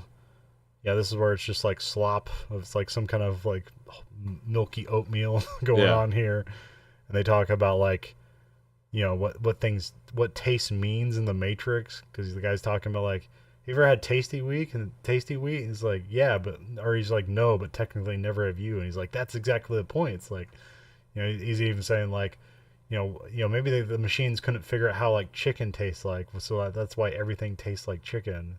And then like Dozer's just like, no, it's just like amino acids and, and stuff like that all combined together. And so, um, then we cut to, I think we get some kind of like Fat Boy Slim song come in here. And it's like dun dun dun, and then like everyone starts jacking into the Matrix, and they have the camera spin around everybody, and so they're gonna take Neo to the Oracle, which is just somebody who is basically prophetic for reasons. Yeah. They say because she's old, but like I don't know, like I don't know who the Oracle is. Like, is she like a person in a pod, or is she like a part of? Did they explain that? Isn't she just like I a believe different she's construct of the Matrix? she's kind of the opposite of the architect. Yeah. So she's more like the I don't know, spiritual side, because the architect's just all like machine intelligence. Yeah. And it's like I can't unravel you. Whereas she's more like, yeah, there's like a spiritual side to humanity, but she is just she's not much different than the architect. She's another mechanical or computer based thing. Yeah. Um. Yeah, and then they hop into their car, but Cypher leaves like an open cell phone line and a trash can, so it's like so the agents can track them. Neo and Trinity talk in the car about like about fate and the Oracle, which here like I think this is where like she asks him like, do you believe in fate? And he's like, no, I don't like the idea of like I'm not in control of my own life. Does he say that here? Or does he say that to the Oracle? He says it twice. I can't remember where. Yeah, I think it's here and in the Oracle, but I think he reiterates it a little differently to the Oracle. Yeah. But yeah. Or she basically says it to him. He's like, yeah, I said that. It's like, yeah, that's fate. But it's always a tricky thing to talk about fate in scripts, because the whole purpose of like writing a script is like it does exactly what you tell it to do. So it's like adhering to fate and denying fate in a screenplay is always a tricky proposition. So yeah. Because then it calls into question everything that happened. It's like, oh, it doesn't matter what he did. He had no agency. There is no free will. Yeah. They just did what the writer told him to. It's the is-ought argument. As opposed to, I'm the master of my own destiny. Trinity doesn't tell Neo what the Oracle told her. But yeah, I don't know, it's kind of wishy-washy here, because it kind of seems like everybody's revealing like what the Oracle told them, and then Morpheus later on is like, it's for you to you. It's like, no, Morpheus, you don't know what you don't want to know what she told me. So, the Neo waits in a room full of gifted children. They're all like the one candidates. So like these are meant to be the people that like these are people they're supposed to recruit to pull out of the Matrix like at a younger age. Yeah. Although I don't know, it's like, when do you think Trinity got pulled out of the Matrix? You had to be older than like a kid, right? I don't know. That's the thing. We don't know anything about their backstories. Yeah, that's true. This is the famous there is no spoon scene. Yeah, we get the there is no spoon kid, which is a password in which game is that? Oh, StarCraft. Maybe, yeah. Does that give you unlimited upgrades or immediate upgrades or something? That kid's still acting. Really? Yeah, but he does like Australian TV acting. So. Oh, okay. Yeah, I think this movie was, I think it was shot in like sound stages in California, but mostly a lot of exteriors and stuff were shot in Australia. Oh, okay. If I remember right. Yeah, I think so. Yeah. Because like Hugo Weaving's Australian, and there's a bunch of Australian people in this movie. So. Yeah, this probably kind of launched his American career, right? Yeah. Lord of the Rings after this, and yeah.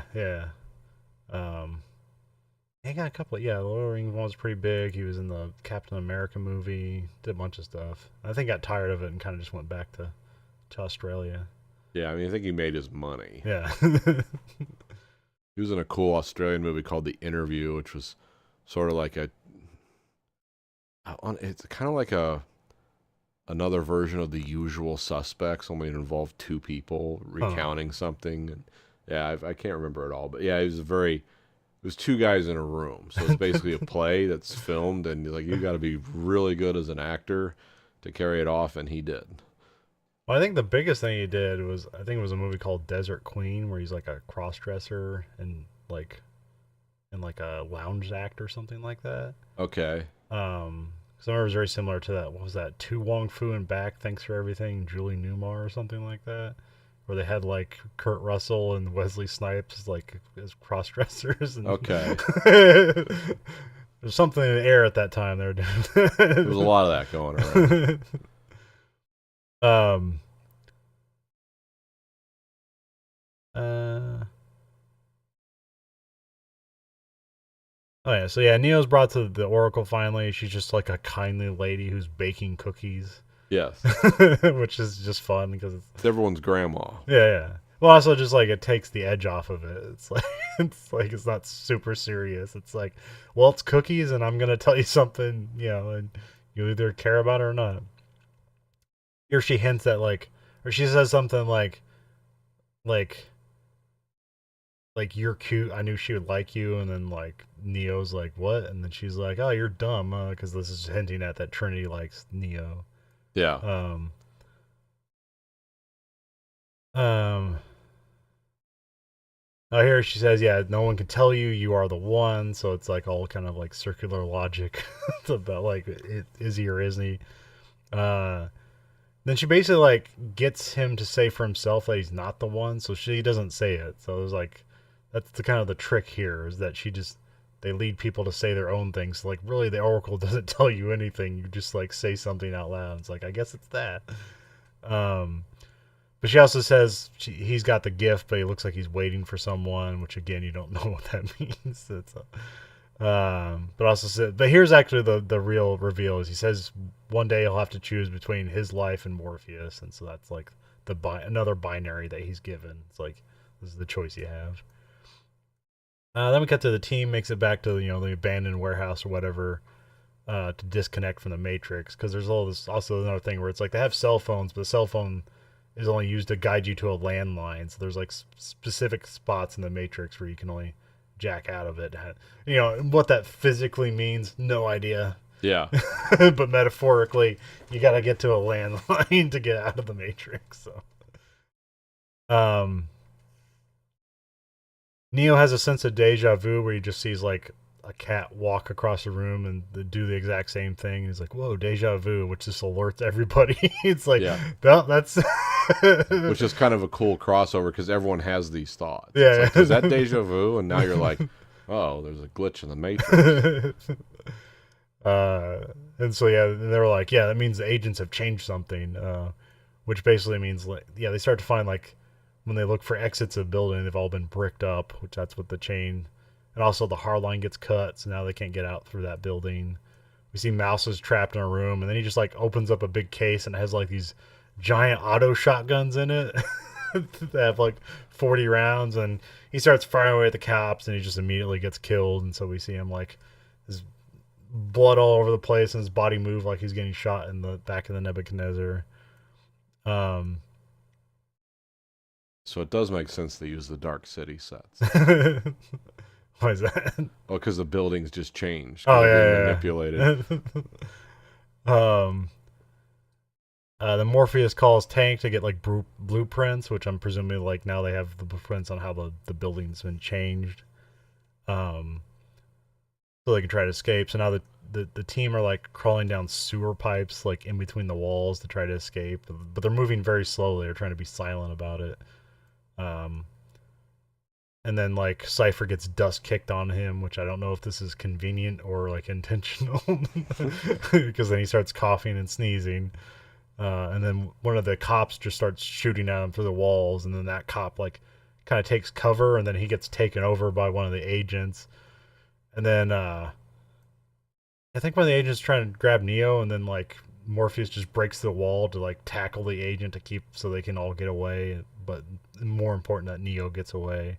And now that everybody's been alerted, they just like slide down in the walls all the way down to the basement of the building, which is really cool because there's all these like things and bits and shingles are just falling all over the place as they're just like sliding down. No one catches a nail. That's nice.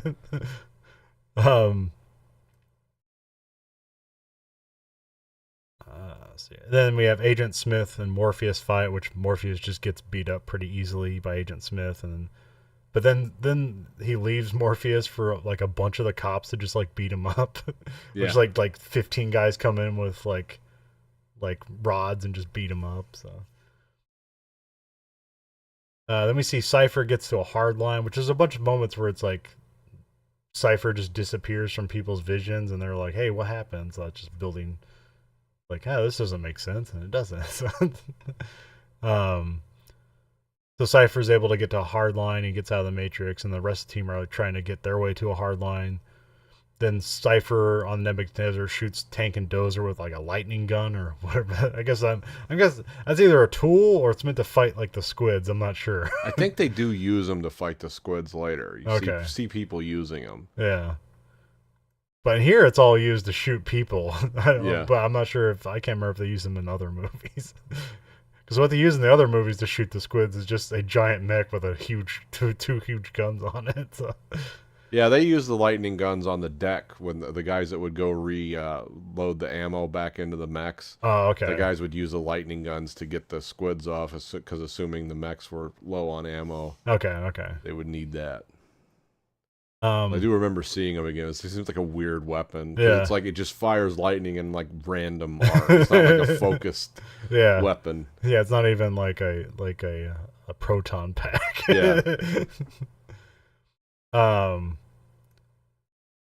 So yeah, Cypher gets on one of the operator headsets and he's talking to Trinity as he like unhooks people from the Matrix and kills them, which is a really sad scene because like they can't do anything about it. It's also like a weird like positioning scene because it's like Cypher just sits on the people like in the real world and is like as he's talking to them in the Matrix, and so it's like this real like vulnerability and creepiness about it that's done really well. Yeah.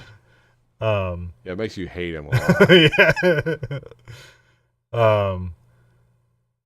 And Cypher kills APOC by unhooking him, and then he kills Switch by unhooking her, and then she goes like, "Not like this," which I remember. I don't know if this is how it's famously used, but I remember the Giant Bomb guys.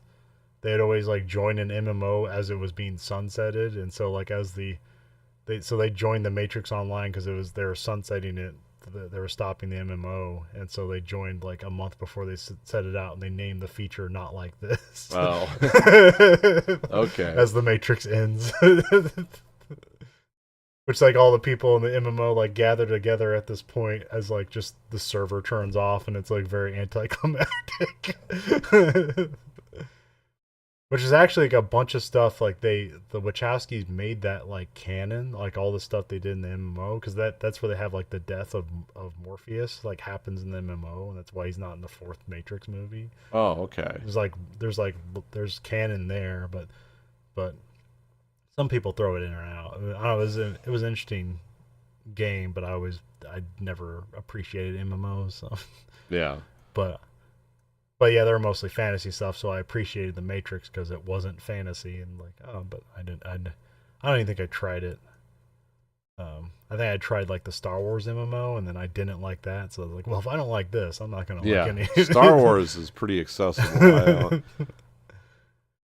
And so yeah, Cypher's about to pull Neo's link when Tank like ends up being like waking up and he's alive, and he kills Cypher with a lightning gun. Then Tank's able to get Trinity out of the Matrix, which he doesn't get Neo out of the Matrix. It's just implied because they just go to the next scene and he's there. So yeah, that's the end of Act 2. So we have like most of the crew dead. Morpheus is captured, which he's just sitting there in the chair, but they can't just pop him out or it'll kill him. So don't they actually debate about it? Because it's like we might have to take him out because he knows so many secrets. Because he's like a ship captain and has the codes to get into Zion. Yeah, well, they even have like they have like the biometrics up there, and even Tank is like, if this gets to here, then we have to kill him because it means they've broken him. Oh, okay. but even Tank's like, well, no, we'll just we'll just beat him at the punch there. So yeah, we get to Act 3. We have Agent Smith is giving a monologue to Morpheus, who's tied up. Here's where they mention that the first Matrix was a perfect world where everyone would be happy, but people didn't accept it. So it just means they're waking up out of the Matrix into the pods, and then they just had to kill them. So he's talking about like we lost so many fields then. Um, so yeah, apparently like suffering is a key concept into tricking people's mind into accepting the Matrix. So it's like, um, which again, I don't know if that means like everybody suffers or it just means like it's like the real world. So like some people get to be successful and other people don't, but most people don't. I'm presuming. Yeah, that's what it seems like. Looks like that kind of world. Yeah. Yeah. Then we go back to the ship and they're debating about pulling the plug on Morpheus so he doesn't give up the codes to Zion. Tank's about to pull the plug when Neo stops him and decides he's going to go after Morpheus. And so this is where he decides, like, this is the decision he had to make that the Oracle told him. It's like, well, I'm going to go after him and die and then save Morpheus. Which, that's the irony is because Morpheus is in this situation because he needs to save Neo and he needs to live. So yeah, Neo's like prepping to go back in the Matrix, and he thinks he's going alone. And then Trinity insists on going with him, which she says like I'm the highest ranking officer here right now, so yeah, I don't care what you say, so I'm going with you. We cut back to the agents giving his monologue about humanity being a virus because all they do is multiply and go to different locations and use all the resources.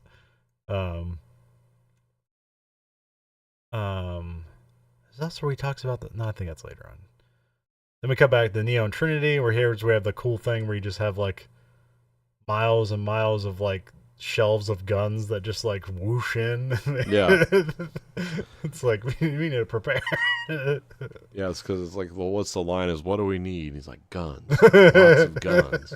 And he just grabs like an MP, an MP, is it MPK? It's like the shorter MP5. It's an ump, something like that. I don't know.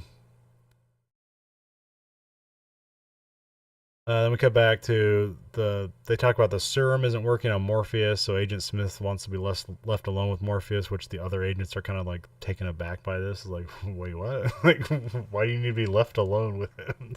Now I heard in this that what it was the way it was explained was like the real actor here was Hugo Weaving, yeah, and the rest of the agents were like ex-football guys because they just wanted huge men in tight-fitting suits that looked very intimidating, but they couldn't. A lot of them really couldn't act. They're just very physical. Yeah. So they had they communicated a lot by looking at each other and being given direction like that. They didn't say a lot of lines.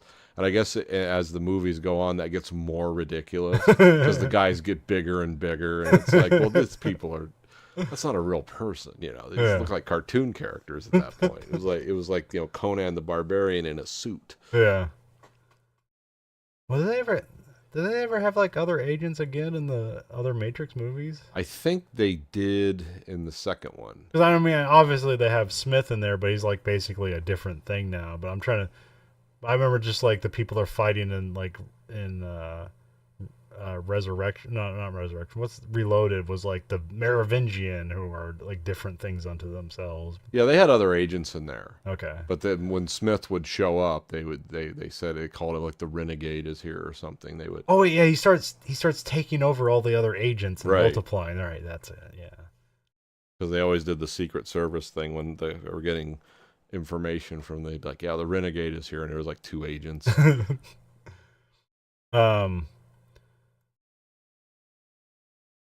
Oh yeah, there was that Agent Smith hates the Matrix as well, but mostly because of the smell. So Agent Smith doesn't want to be in the Matrix either. So if he's able to destroy Zion, then they'll just let him out and exist in the real world and be a machine or whatever. So,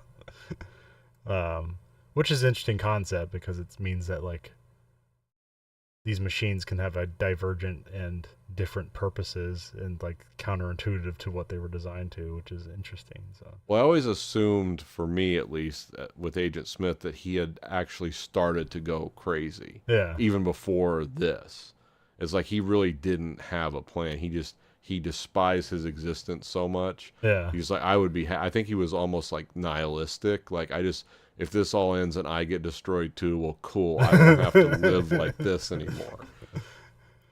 um, Because even the other age, they make a comment later. Oh, we'll talk about like after the attack. yeah. Um, when Neo and or Trinity are trying to free Morpheus, the other agents are like, "You don't know, you know."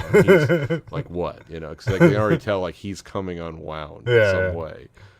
So yeah, we cut the Neo and Trinity walk into the lobby of this building, which I always called it like the bank scene because it has a lot of like the DNA to like bank robbery scenes in Yeah, movies, but here they're just trying to get through a lobby. There's nothing. Well, I guess the vault is where the Morpheus is, but kind of. Which I wrote here, they walk into a lobby with a bag full of guns, but just a bag with like some bomb or whatever. All their guns are on them. So yeah, Neil walks to the metal detector where a guard just kind of like comes up with a metallic wand. He's like, "Can you remove any metallic items?" Yeah, like he's bored, and then he opens up his, showing all the guns on him. He's like, "Holy shit!" And then he punches that guy, which presumably kills him, I guess, and then starts shooting all the other guards. yeah, Which here they have a fun gag where they have a guy with like a newspaper, and like the newspaper has like charges on it, so it blows in half. um, um, yeah, one of the guards calls for backup, and then a bunch of more armed guards come running in, which all these guys have like M16s and body armor and stuff like that, and Spaz 12 shotguns. yeah. They look like the Half-Life Yeah. guards. I mean, I don't know which came first, but it seems like, oh yeah, these look like the Half Life, I think, was 98. So Okay. hey, it could have been an influence on this. Um, so yeah, then we start the lobby shootout, and where it's a back and forth shootout rather than them just killing guards. This is where like the walls and columns are just falling apart from gunshots, which is just cool. And I don't think any movie really has come back to this. No. Well, you know, because it would just be derivative. Well, I know like also I know like it would be incredibly expensive to do this practically because if the shot doesn't go right, like resetting that is incredibly expensive. Yeah. Whereas now they can just do this all digitally, but now it just feels less cool because you know they're not they didn't do it for real. So Is this, and also this fire alarm goes off because at some point they just start getting covered with water again. yeah, but that's after they blow up the elevator. Oh, okay. Um, but also like this scene, like especially the column scene where like Neo gets behind a column and it's like being shot apart.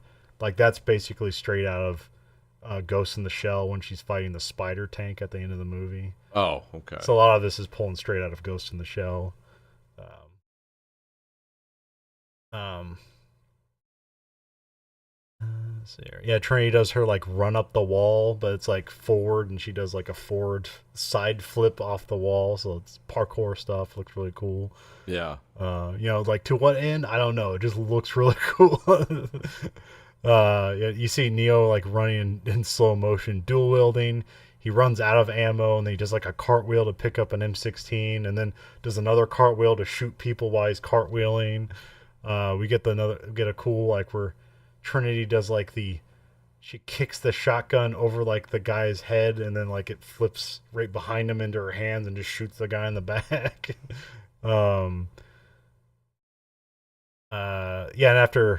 Then after Neo does his cartwheel and shoots a bunch of people, he just kicks a guy, and then like the music stops, and that's the end of the action scene.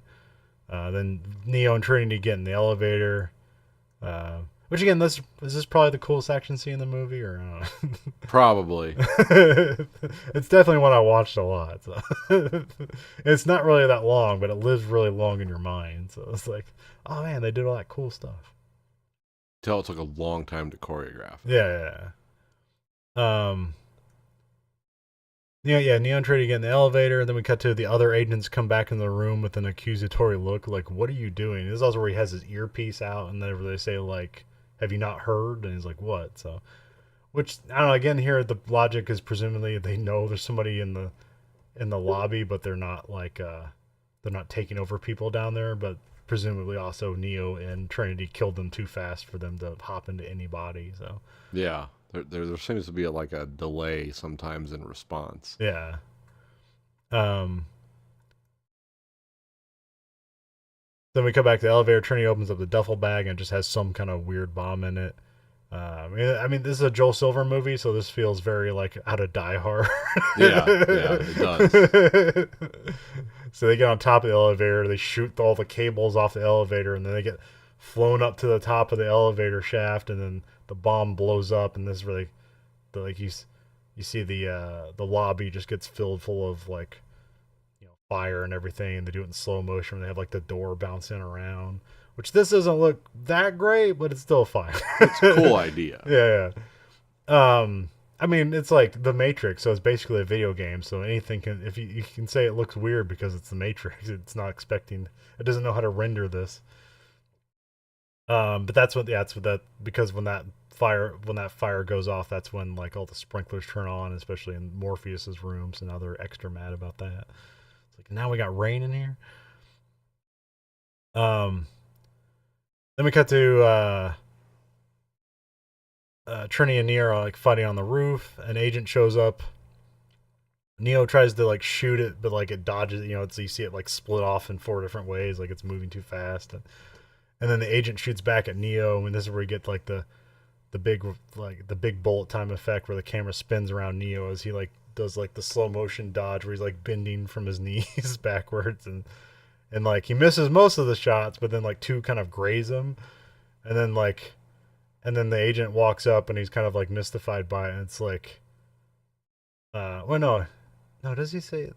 No, he doesn't say anything. He just like, what does, now I'm trying to think more. The agent comes up and he's about to shoot him, and then Trinity just comes up with a point blank gun to the guy's head and just says dodge this, and kills the agent, which presumably this is the first time anybody's like killed an agent before. Yeah. And then she asked Neo, it's like, hey, you move like they do. And he's like, what? It's like, well, not fast enough, because he's like showing off his bullet wounds.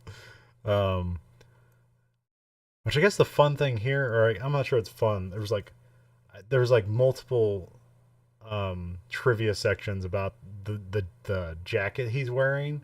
But they wanted like the special cool like leather jacket, but it didn't like billow up and flow around enough, and so this is actually like a $3 like a yard cotton jacket that they made. Oh really? Oh, I thought it was a leather jacket. The leather jackets wouldn't billow. It would be very heavy. Yeah, they even tried to like blowing giant fans at these leather jackets they made, and it would just stay still. So that is actually this coat's actually made out of very cheap material. But I think they actually ditched the coat here because it's gone after this. Yeah.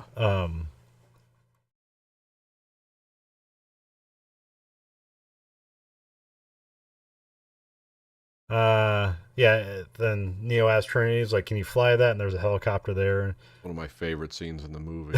Puts the phone up to her ear. Not yet. It's like, man, that would be a great skill to have. So yeah, she's flying the helicopter. They take the helicopter just like down the side of the building to the room where Morpheus is, and then Neo has a minigun and he just shoots up the whole place and kills the agents. It's all in cool like slow motion stuff where you can see like, like the bullets, like the line of bullets going through the water as they like fling up as the bullets are hitting it. It's all very cool. Which like they're not even doing like a lot of like special bullet time stuff there. It's just slow motion and tons of bullets. Yeah. Ridiculous amount of bullets.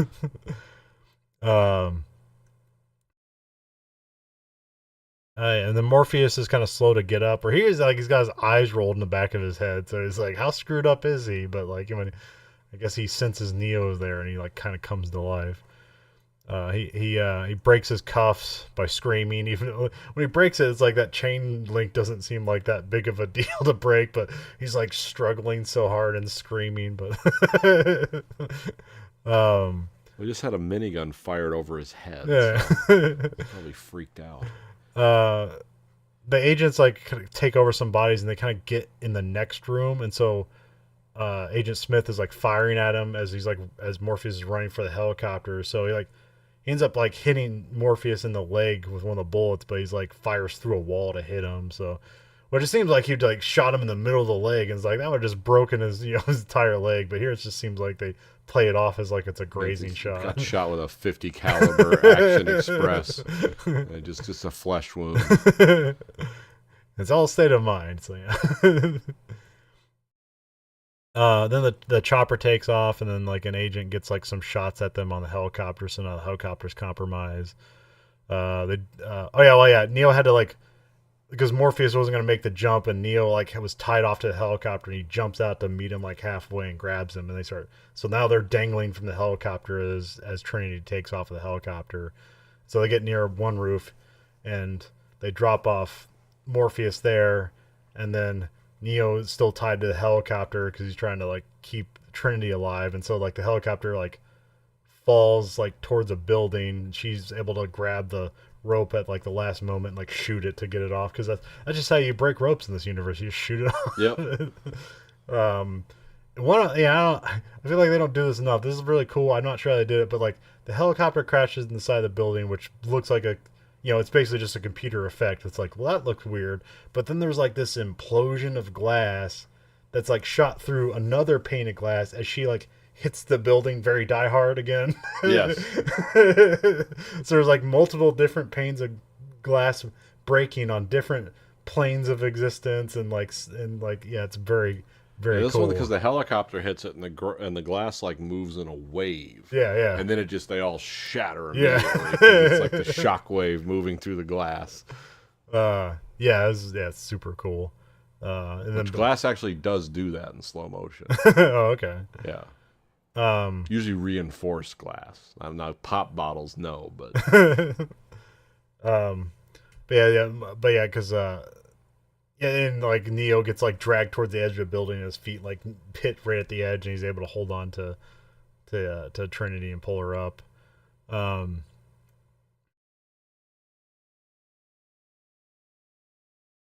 but now the agents have like their real world location, like back on the Nebuchadnezzar, so they're sending a strike team in. The team, well, they don't get to a landline. They get talking to Tank. Oh no, they get to a landline because they get Morpheus out of the Matrix. Yeah, this one they're in like the subway. yeah. And then there's a homeless guy nearby that sees Morpheus get out of the Matrix, and so he's freaked out by that. It's like, oh man, have I been drinking too much? Then Trinity answers the phone, and she's like kind of like biding time, trying to talk to Neo, trying to tell him that like her thing was that like, oh, the Oracle told me I'd fall in love with the guy who was the one. So, and then she answers the phone just in time as like an agent shows up and shoots at the phone, but we just see like the phone hang in midair as like she disappears and the phone just like, gets hit and destroyed by the bullet, which is cool. Yeah, that was a cool scene. And so here Neo decides he's gonna fight Agent Smith, and so like they run and gun at each other again. More bullet time stuff for the camera spinning around them while they're moving in slow motion, and they get they both empty all their bullets as they get like the guns like point blank to each other's head, and Agent Smith's like, "You're out of bullets." He's like, "You are too." So now they get up and like now it's just gonna be a kung fu movie. Like every punch breaks concrete. Agent Smith just fights like a boxer. All he's doing is like roundhouse for the most part. Yeah. But every blow is like a sledgehammer. Yeah. Because he can soak up a lot more damage, apparently. I think this is at the time. I think the guy that like directs all the John Wick movies and stuff, I think he was a stunt double for Keanu Reeves at this time. Okay. You know the part where like they throw Keanu Reeves through like this newsstand, and he hits like the bottom part and like flies through it. Yeah. I think if you look at it, you'll see like the top part of like the counter like doesn't break away, and so like that dude just like it like they didn't score it to break. It was just like solid, and so but the part underneath it was scored to break. So that dude just totally nails his head and goes unconscious when he does that scene. Oh, it's like, man, that guy did a good job. It's like he just got knocked out. It's like, well, that's because that's what happens when you take out a 2x4 with the back of your head. Which I think actually that happened a lot in this movie because they had to like, we're gonna defy physics. It's like, are we gonna survive this? Like, no. Yeah, that's what happens when you scream in the face of physics. Which they again why now a lot of times they do this with like CGI, which it's lame when it's full CGI, but if you do a combination of stuff, it's fine. Yeah, the hybrid CGI stuff I don't hate. Well, I saw like the making of like John Wick 4, and like there's this part where you have a bunch of guys in traffic and they're getting hit by cars, and like there seems like it'd be a digital thing of it, so it's like, oh, is that lame? They just use a digital double to like throw these guys in the air, but no, like what's actually happening? It's a composite. They actually built like these little cars that move along, and they're like pyramids of just like soft like they're basically like bed frames or whatever. Yeah. And like they just hit the people, and the guys are really getting flown around and flung around, but they're being hit by a softer car that they built, and then they just rotoscope that out and put it in the action scene. So it's like, oh, they're doing the stunt for real, but they're just like being inserted digitally. Yeah. Which that's fine. So um yeah, now they get in a fist fight. There's a back and forth, but kind of Smith keeps ending up getting ahead. Um, there's a fun little bit here where like Neo throws a punch, and then like Agent Smith blocks it, and then he just like throws his fingers out and like hits him in the throat. Yeah. It kind of has like this choke motion, and there's like this. There's a funny like re-edit of this where he basically the guy just makes it re-edit where he he because the choking sound is really funny. He's like, oh, and like he basically edits that same punch in like 30 times into this fight scene. It's really funny.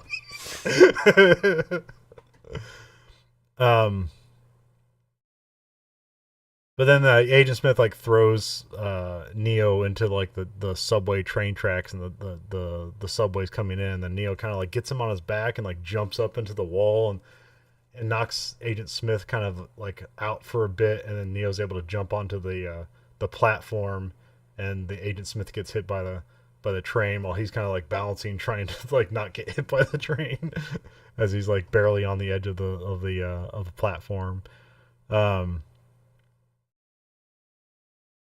In the real world, they get proximity alarms because the Sentinels are like getting close, so they have to like arm the EMP, but they can't because if they set off the EMP, they're gonna kill Neo because he's not gonna be, correctly disconnected from the Matrix.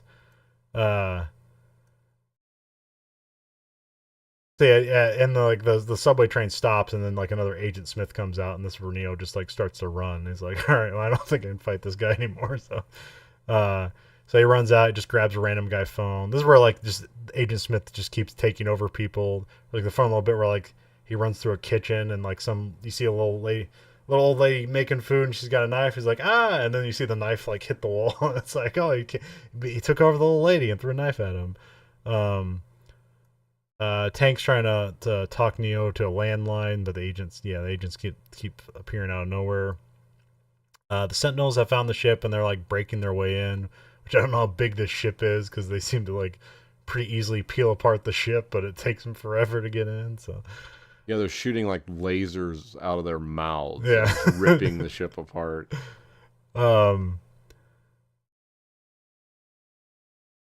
Neo chases after a ringing phone in this building. He opens the door, and Agent Smith's just there and shoots him in the chest, and there's kind of like the sound drops out, and it's in slow motion. Neo resists, and he gets shot several more times, then eventually he just like falls over, and then in the real world he flatlines. This is where Trinity like leans in and whispers to Neo that the Oracle said that she'd fall in love with the One, so she says she loves him, and then she kisses him. And then this is like as the Sentinels are just blowing stuff up in the background. It's like they're gonna die. And then Neo comes back to life and stands up, and the agents like there's 3 of them there, and they all open fire on Neo, and he just says no, and he just puts his hand out, and then all the bullets just stop.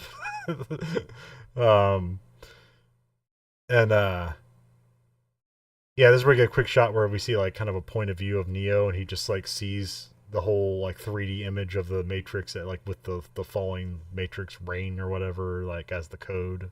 It's like, oh, now you can see the Matrix. And um, then Agent Smith is filled with anger, and he just like runs up to like fight Neo. Then Neo's just like able to thwart him with like one hand. He like stands to the side and just blocks everything with one hand.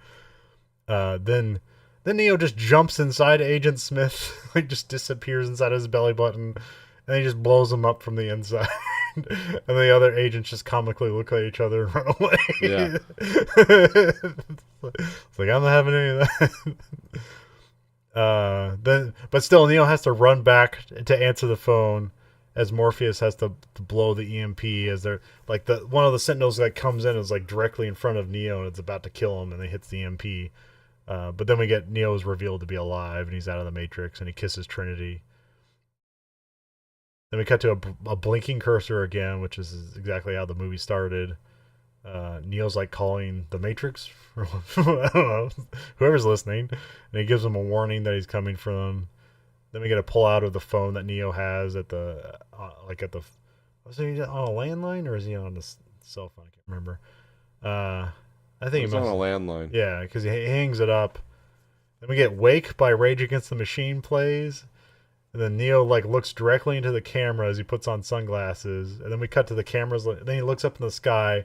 And we cut to a camera like kind of doing like an aerial shot, and then like as it's looking down, Neo just like flies into the sky past the camera, and credits.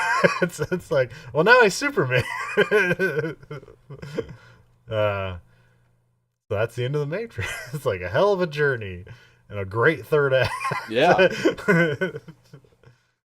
Yeah, it's a movie that's strong all the way through, which is unusual. Yeah. Especially for one that gets as talky as this does at some point. Yeah. Well, I mean, they made the exposition fun. Yeah. Especially it's like, wait, how crazy is this world? And it's like, well, here it is. And it's logical to the world. Like once they explain how everything, it's like, okay, yeah, the Matrix weird because it's like a computer program, and the real world's even weirder because it's completely screwed up. Yeah, it's just a wasteland. Because you can understand living in the Matrix because, to us, the Matrix is the real world because it looks like our world and acts like our world. It's like, I don't know how to live in the real world. Yeah, with weird ships and oatmeal and... Yeah, they made... Yeah, we got 3 sequels.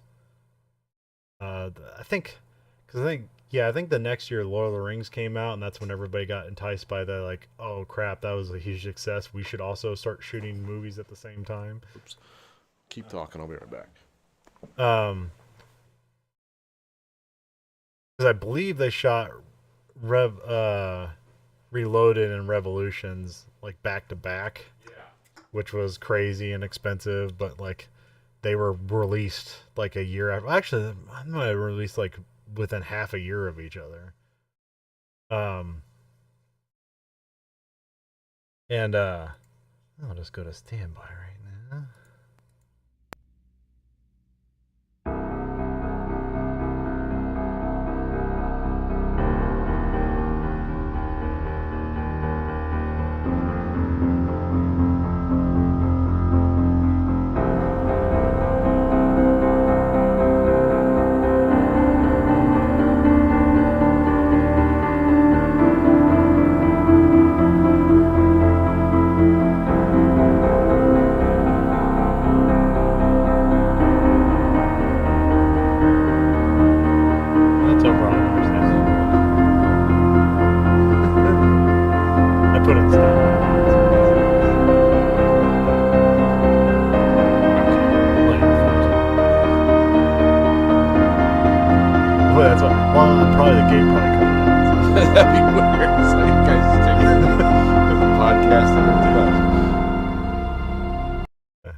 I think people are enticed by the Lord of the Rings method of shooting all the movies at once because I believe they shot Reloaded and Revelations at the same time.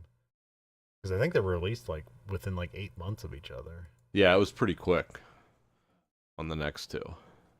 Like, yeah, I think we said it before. I remember being disappointed in both of them at the time, but like I guess I don't know what I expected. I think every time I go back to them, I find them I find something more to like about them rather than just but There's a lot of like, whereas I would say the first movie is probably just a perfect, yeah, complete product. yeah, The next two movies, like, there's stuff I really like yeah. that is cool, but I don't consider them like this well-rounded, No.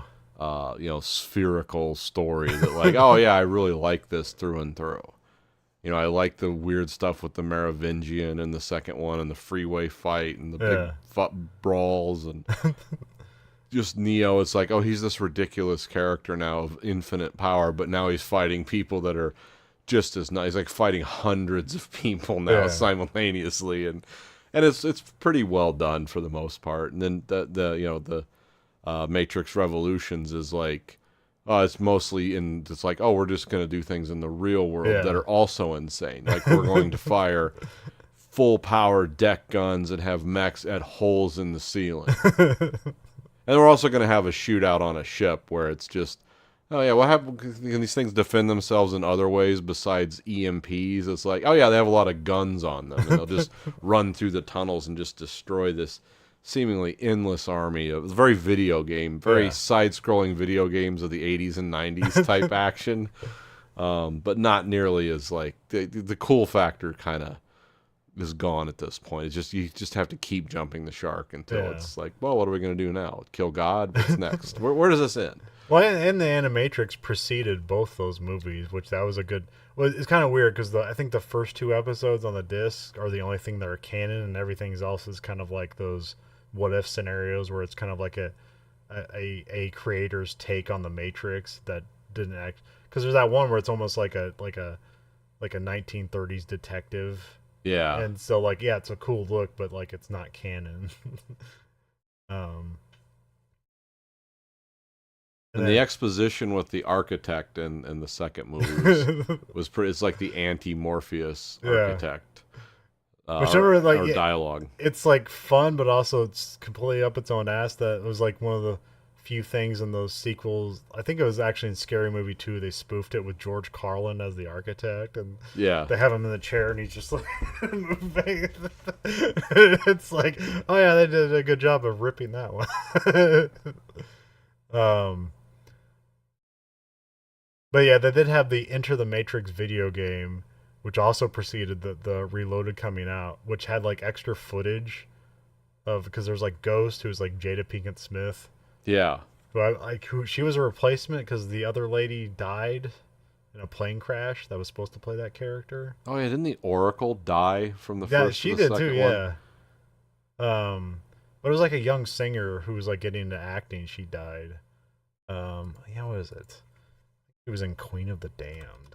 Yeah, I know who you're talking about. Because how many people died in that plane crash? I think Aaliyah, yeah. yeah, Aaliyah. Yeah, I remember that. I think it was just her. Like they loaded her up in one of those puddle jumpers, and I guess she had like giant, like armed guards, and they're like, "Yeah, we can make it," and then it was imbalanced in the plane crash. Oh yeah, the wings snapped off because your bodyguards are too big. Well, and all her luggage too. So, Oh well, yeah. yeah, that and the original Oracle, she died. You know, ironically, well, I guess not ironically. It's like, well, hey, she has this great smoker's voice, and like, well, guess what she died Yeah. of? And because they have an excuse because they have a different actor and they keep the character around, but now she's like extra bitter. It's like they changed me, and it's like kind of fun, but the actor's like, no, like she was funner in the original Matrix, and now she's not fun anymore because Yeah, she's she's like a bitter. choice was made, and the choice was Marlboro Reds.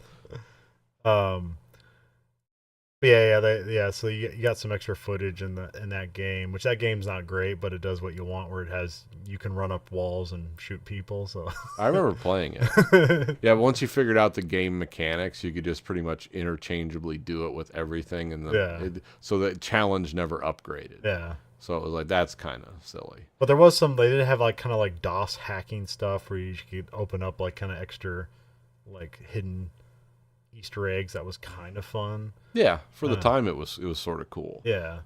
And then later on, they did have like what is it? It was like the Path of Neo, which I never played. Because because I never heard good things about it. But that was another presumably canon, you know, add on to the Matrix. Uh, yeah, and then after that, yeah, after you know, they considered it was done with Revelations, and then Joel Silver tried to do more like, you know, we're gonna take the style of the Matrix and make action movies off of it, but like I talked about, like it was kind of the trilogy of like Exit Wounds and Cradle to Grave and Romeo and oh no, it was Romeo and Juliet. It was something Romeo. Or Romeo Must Die. Yeah. Or getting Jet Li and doing. Or my favorite one they did with Bullet Time. One of the best ones was in Swordfish. Oh, okay. Where like the lady has like basically like a giant claymore mine attached to her, and she blows up, and they do like all the shrapnel like hitting all the stuff, and the camera's like going around doing the bullet time effect, and that was like, I feel like that was the last time they did it, and maybe one of the best ones they did of it. So, You remember Swordfish was kind of a cool movie. yeah, that was another. It was another Joel Silver one. This is the one where they paid Halle Berry $1 million to show her boobs. So. That's not well. That's what you get. Got to pay for quality. Yeah. I don't know what Joel Silver's doing now, but it seems like he's got to be really old at this time. Yeah, probably. And like, I don't think he's been canceled, but like all the stories you hear about him, it's like feels like he should. But, oh, I hadn't heard anything really. I don't know. I guess if you pay a woman $1 million to show her boobs and she agrees to it, that's less creepy than behind the scenes stuff. So. Yeah, she has agency over her boobs. Yeah. It's like, here's $1 million. Show them. But also, you know, he's associated with so many like great action movies that he's probably got to be able to retire. Probably just a name at this point, but look up what's Joel Silver. Because isn't it Silver Pictures? Yeah, yeah. He was the producer on the the new Roadhouse movie, but I think that's just because he produced the first one. The Nice Guys is the latest movie I recognize, which that was in 2016. That was with Russell Crowe and Ryan Gosling. Black movie. Shane Black dealt with Joel Silver a lot too. So.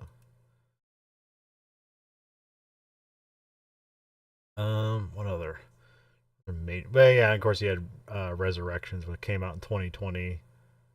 That wasn't a great time for it to come out, but what are you gonna do? So. Yeah, it was basically released on streaming, right? Yeah. It was like, yeah, that and Dune were released straight to streaming.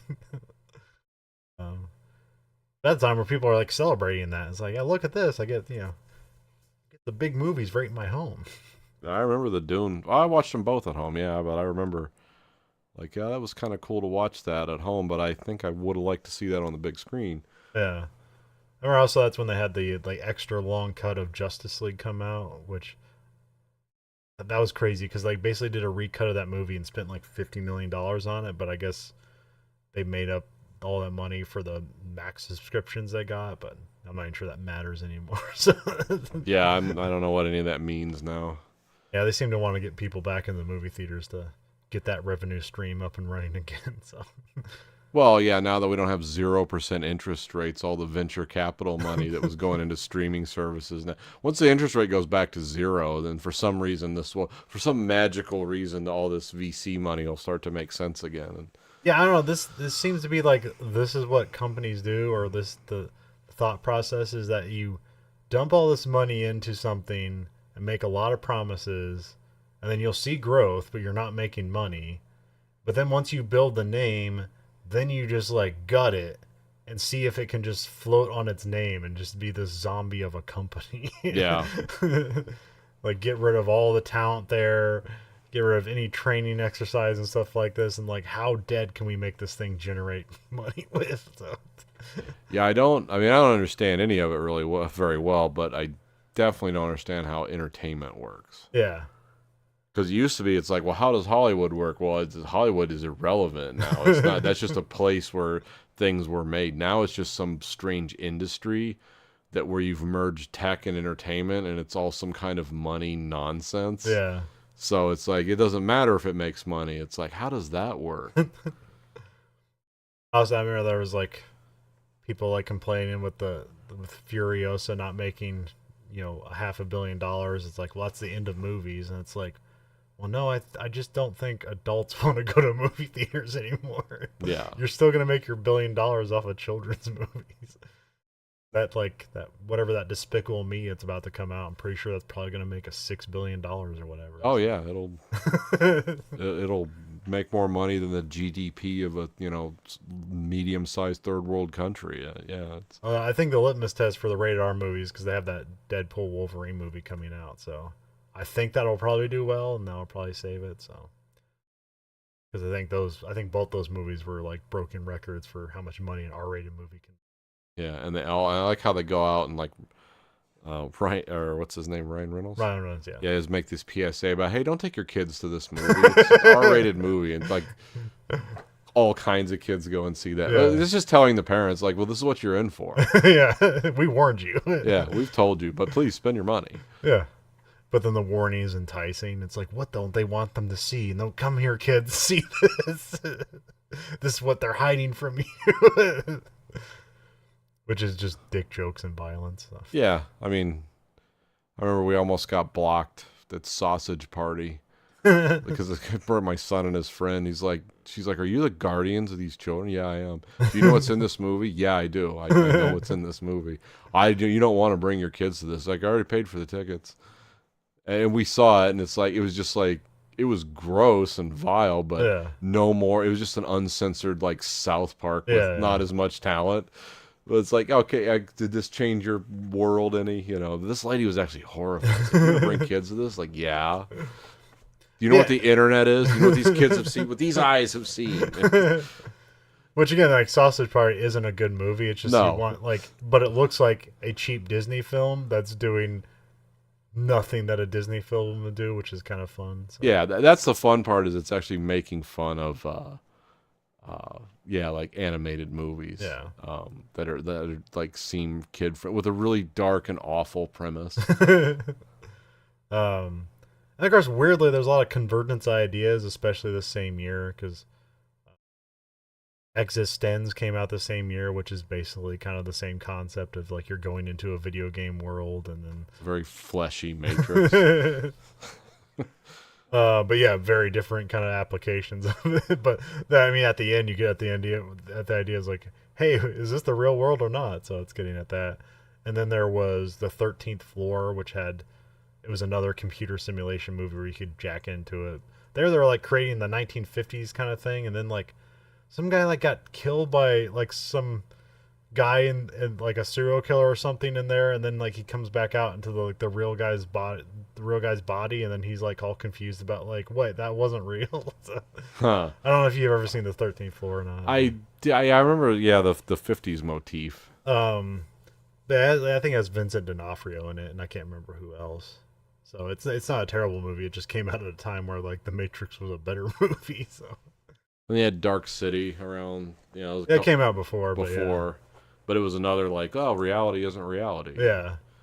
Yeah, and I guess it's very dreamlike, but I guess it isn't a dream. It's just like kind of an otherworldly, like, like race of people that can change the world. So make everybody sleep at night and change everything. And I can't remember, like, they're kind of... And of course, video games kind of took on the themes and motifs of the Matrix. Yeah. It's always the idea of like the world beyond the world and stuff like that. Do cool sci-fi stuff with parkour and guns.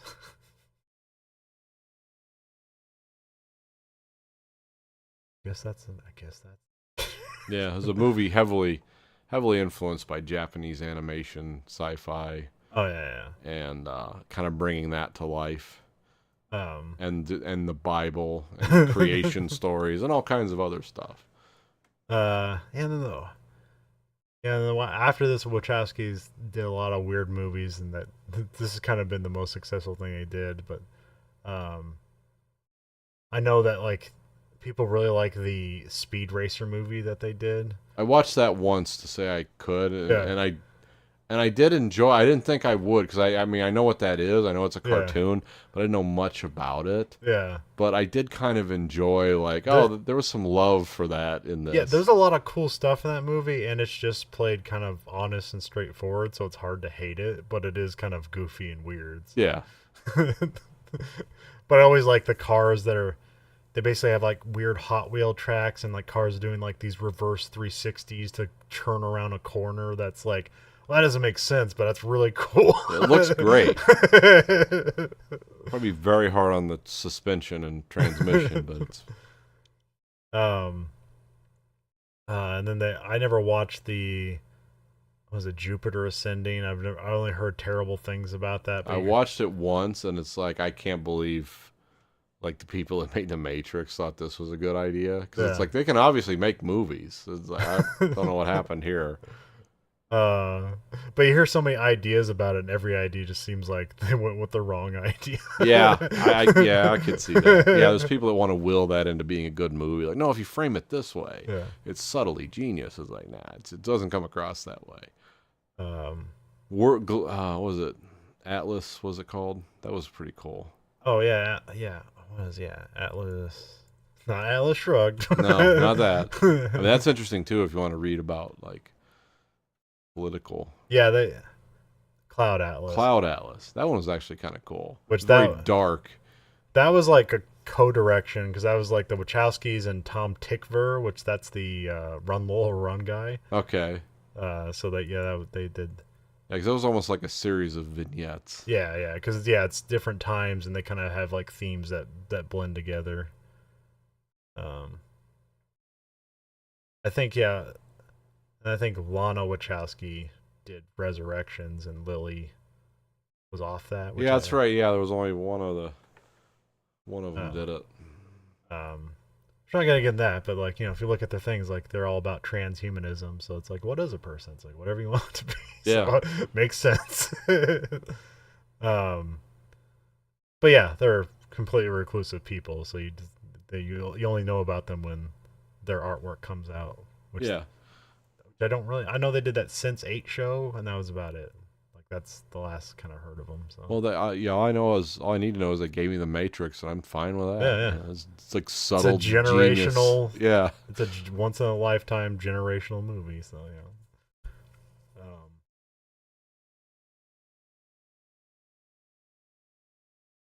yeah. Oh yeah. I guess that's the end of the '90s. Like what? Yeah, the '90s are mostly known for like their thrillers, and so this kind of has like a combination of stuff like that, where it kind of starts off as a thriller, like what is the Matrix, and then it becomes like dystopian nightmare, and then it becomes an action movie. Yeah. Within a dystopian nightmare. Yeah. um, I'm not sure if I picked movies that were representative of the '90s. I just picked ones that like we talked. But you can also see like how far sci-fi advanced, because you see when we did like Demolition Man and stuff, and it's like 6 years later we're coming out with the Matrix. It's like, okay, now they took sci-fi seriously. Yeah, this is like it's serious and not stupid. It's not yeah. like, oh, they took this serious and it's dumb. It's like, no, Yeah. this is a genius.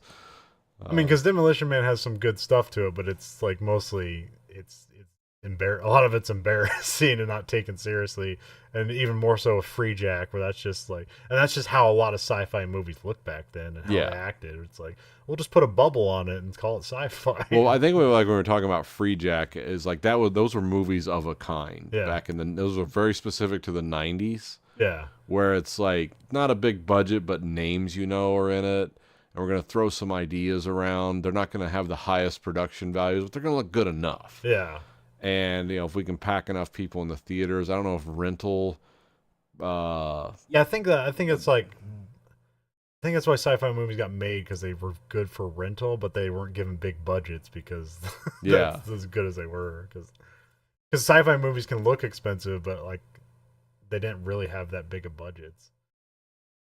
Because even when like Star Wars came out, I think the budget for it was like $10 million, which even in that there was like none of the actors were known people. So Yeah. And it was all young young people, doing the production and trying to establish something new and taking risks. And Yeah. Whereas with like the Matrix, it's like, it's got a decent budget. Some of the people, and some people just everyone acting their ass off. Yeah.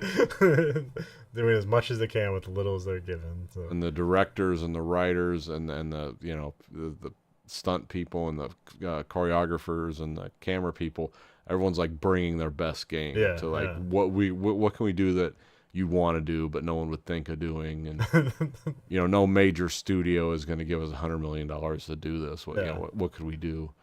Yeah, because then after this they did get like $100 million to make movies. And so that's the 90s. And now we're getting the I don't know, you have any other 90s stuff that we want to talk about or that you remember? Not really. I mean, we've talked a lot about movies, especially sci-fi of the 90s, like we just mentioned. That's what I remember for. It was also known as the age of the golden age of the indie films. Yeah, that's true. Yeah. But we didn't talk about a lot of those in this roundup because we want to hit the high points. Yeah, we kind of talked about the indie stuff when we got to From Dusk Till Dawn. That was kind of our setup for that. And now we'll get into 2000s where it's like, what's that? And then past 9/11, it's like, well, I guess it's that. Yeah, basically the 2000s are like 90s kind of upgraded through 2001, and then the world of terrorism. And we're gonna have 2 forever wars. Yeah, we're gonna spend $7 trillion on 2 wars, and in the end, victory, right? And we'll lose our culture along the way. Well, I mean, the one thing you can take away from it is haven't been any more foreign acts of terrorism on that scale. Yeah. Domestic, however, I don't know. But we'll find out because there's some stuff. There's a lot. When I was making the list, there's a lot of movies in that list because we often talk about like what are the touchstones of like the 2000s and like the 2010s. Like what even is the 2020s? It's like it's not as defined as like the 90s and the 80s were, but we'll probably find out because like a lot of those movies I put on the list are like probably our favorite movies of all time. So it's like, okay, there's something here. Yeah, the 2000s were like the last decade because after that it's just a smear. You know? And I've said that many times before because it is worth noting though. It's because things are changing so fast. Yeah, you don't have music that defines, because you used to have a music for a decade. Yeah. Or a couple, like in the 70s especially, you had 2 competing. Well, you had like 3 competing branches, but you had like rock, which was really good then. It was really good in the 60s. And then you had that whole disco subline, which was also really popular, but did not last past the 70s. But rock and like prog rock and stuff like that made it through. But now there's no genres of movies, music, anything. It's all kind of, because it comes and goes so fast. But yeah, I was really disappointed by it and like kind of got out of music because like around the late 90s here, it's like that's when like alternative was dying. Yeah. And it's like, what's replacing it? And it's like, well, nothing's replacing it. It's just that now like boy bands and pop singers are getting bigger. It's like Britney Spears is replacing 9 Inch Nails. It's like, okay, well, we're done. That's a wrap. And then like, 5 years later, the music industry would be dead because everybody's stealing all the music because, well, it all sucks. Why would I bother buying it? Yeah. Like I bought my last album for $15 in 1998 that has one good song on it. Yep. Kiss that payday goodbye. Well, we're sending a probe into space containing the supercut of scenes from the Imperfect Collection. That is the Verhoeven Effect. Nathan, what one scene from this movie are we shoving into space? Oh, well, this one's going to break the mold because I'm going to hopefully send the trailer first to intrigue and entice the aliens into watching a movie that will then make sense to them. much like me watching the trailer, it was like, oh, I'm just see a weird actioner with robots, or I don't know what these people are. So they're not humans because humans can't do that. And I was pleasantly surprised. And then you can find us on Letterboxd, username VHE, 1 out of 5 stars. What are we giving? Oh, 5 stars for sure. Easily. Yeah. Well, you can find us at veroeffect.com. There we have listener support. You can support us on a monthly stipend on 99 cents, 49 or 9.99. You can rate our podcast on whatever platform of your choice. You can rate us where you want, but the only thing the algorithm listens to is the highest rating. So remember, give us highest rating because you control the algorithm doesn't control you. Much like the Matrix. So. Take the red pill. Give us the highest rating. Don't be manipulated by machine intelligences. I guess like one of the what a lot of those AIs on search engines are doing is that they're just doing the same thing that because the internet's been made useless by corporations that people like put in what you want to search and then append Reddit to the end of it to get what you actually want to look for. So I guess that's what the AIs are doing. And now people are going on Reddit and like poison pilling things, so that's why AI is fucking up. Nice. I love these just like weird acts of rebellion. It's like you can find us on Twitter at Verhoeven Effect, Blue Sky Social at Verhoeven Effect. You can find us on Facebook at Verhoeven Effect, and you find us on YouTube at American Greed Factory and watch about this and that show live in a minute. So for the Verhoeven Effect podcast, I'm Colin. And I'm Nathan. Goodbye, America.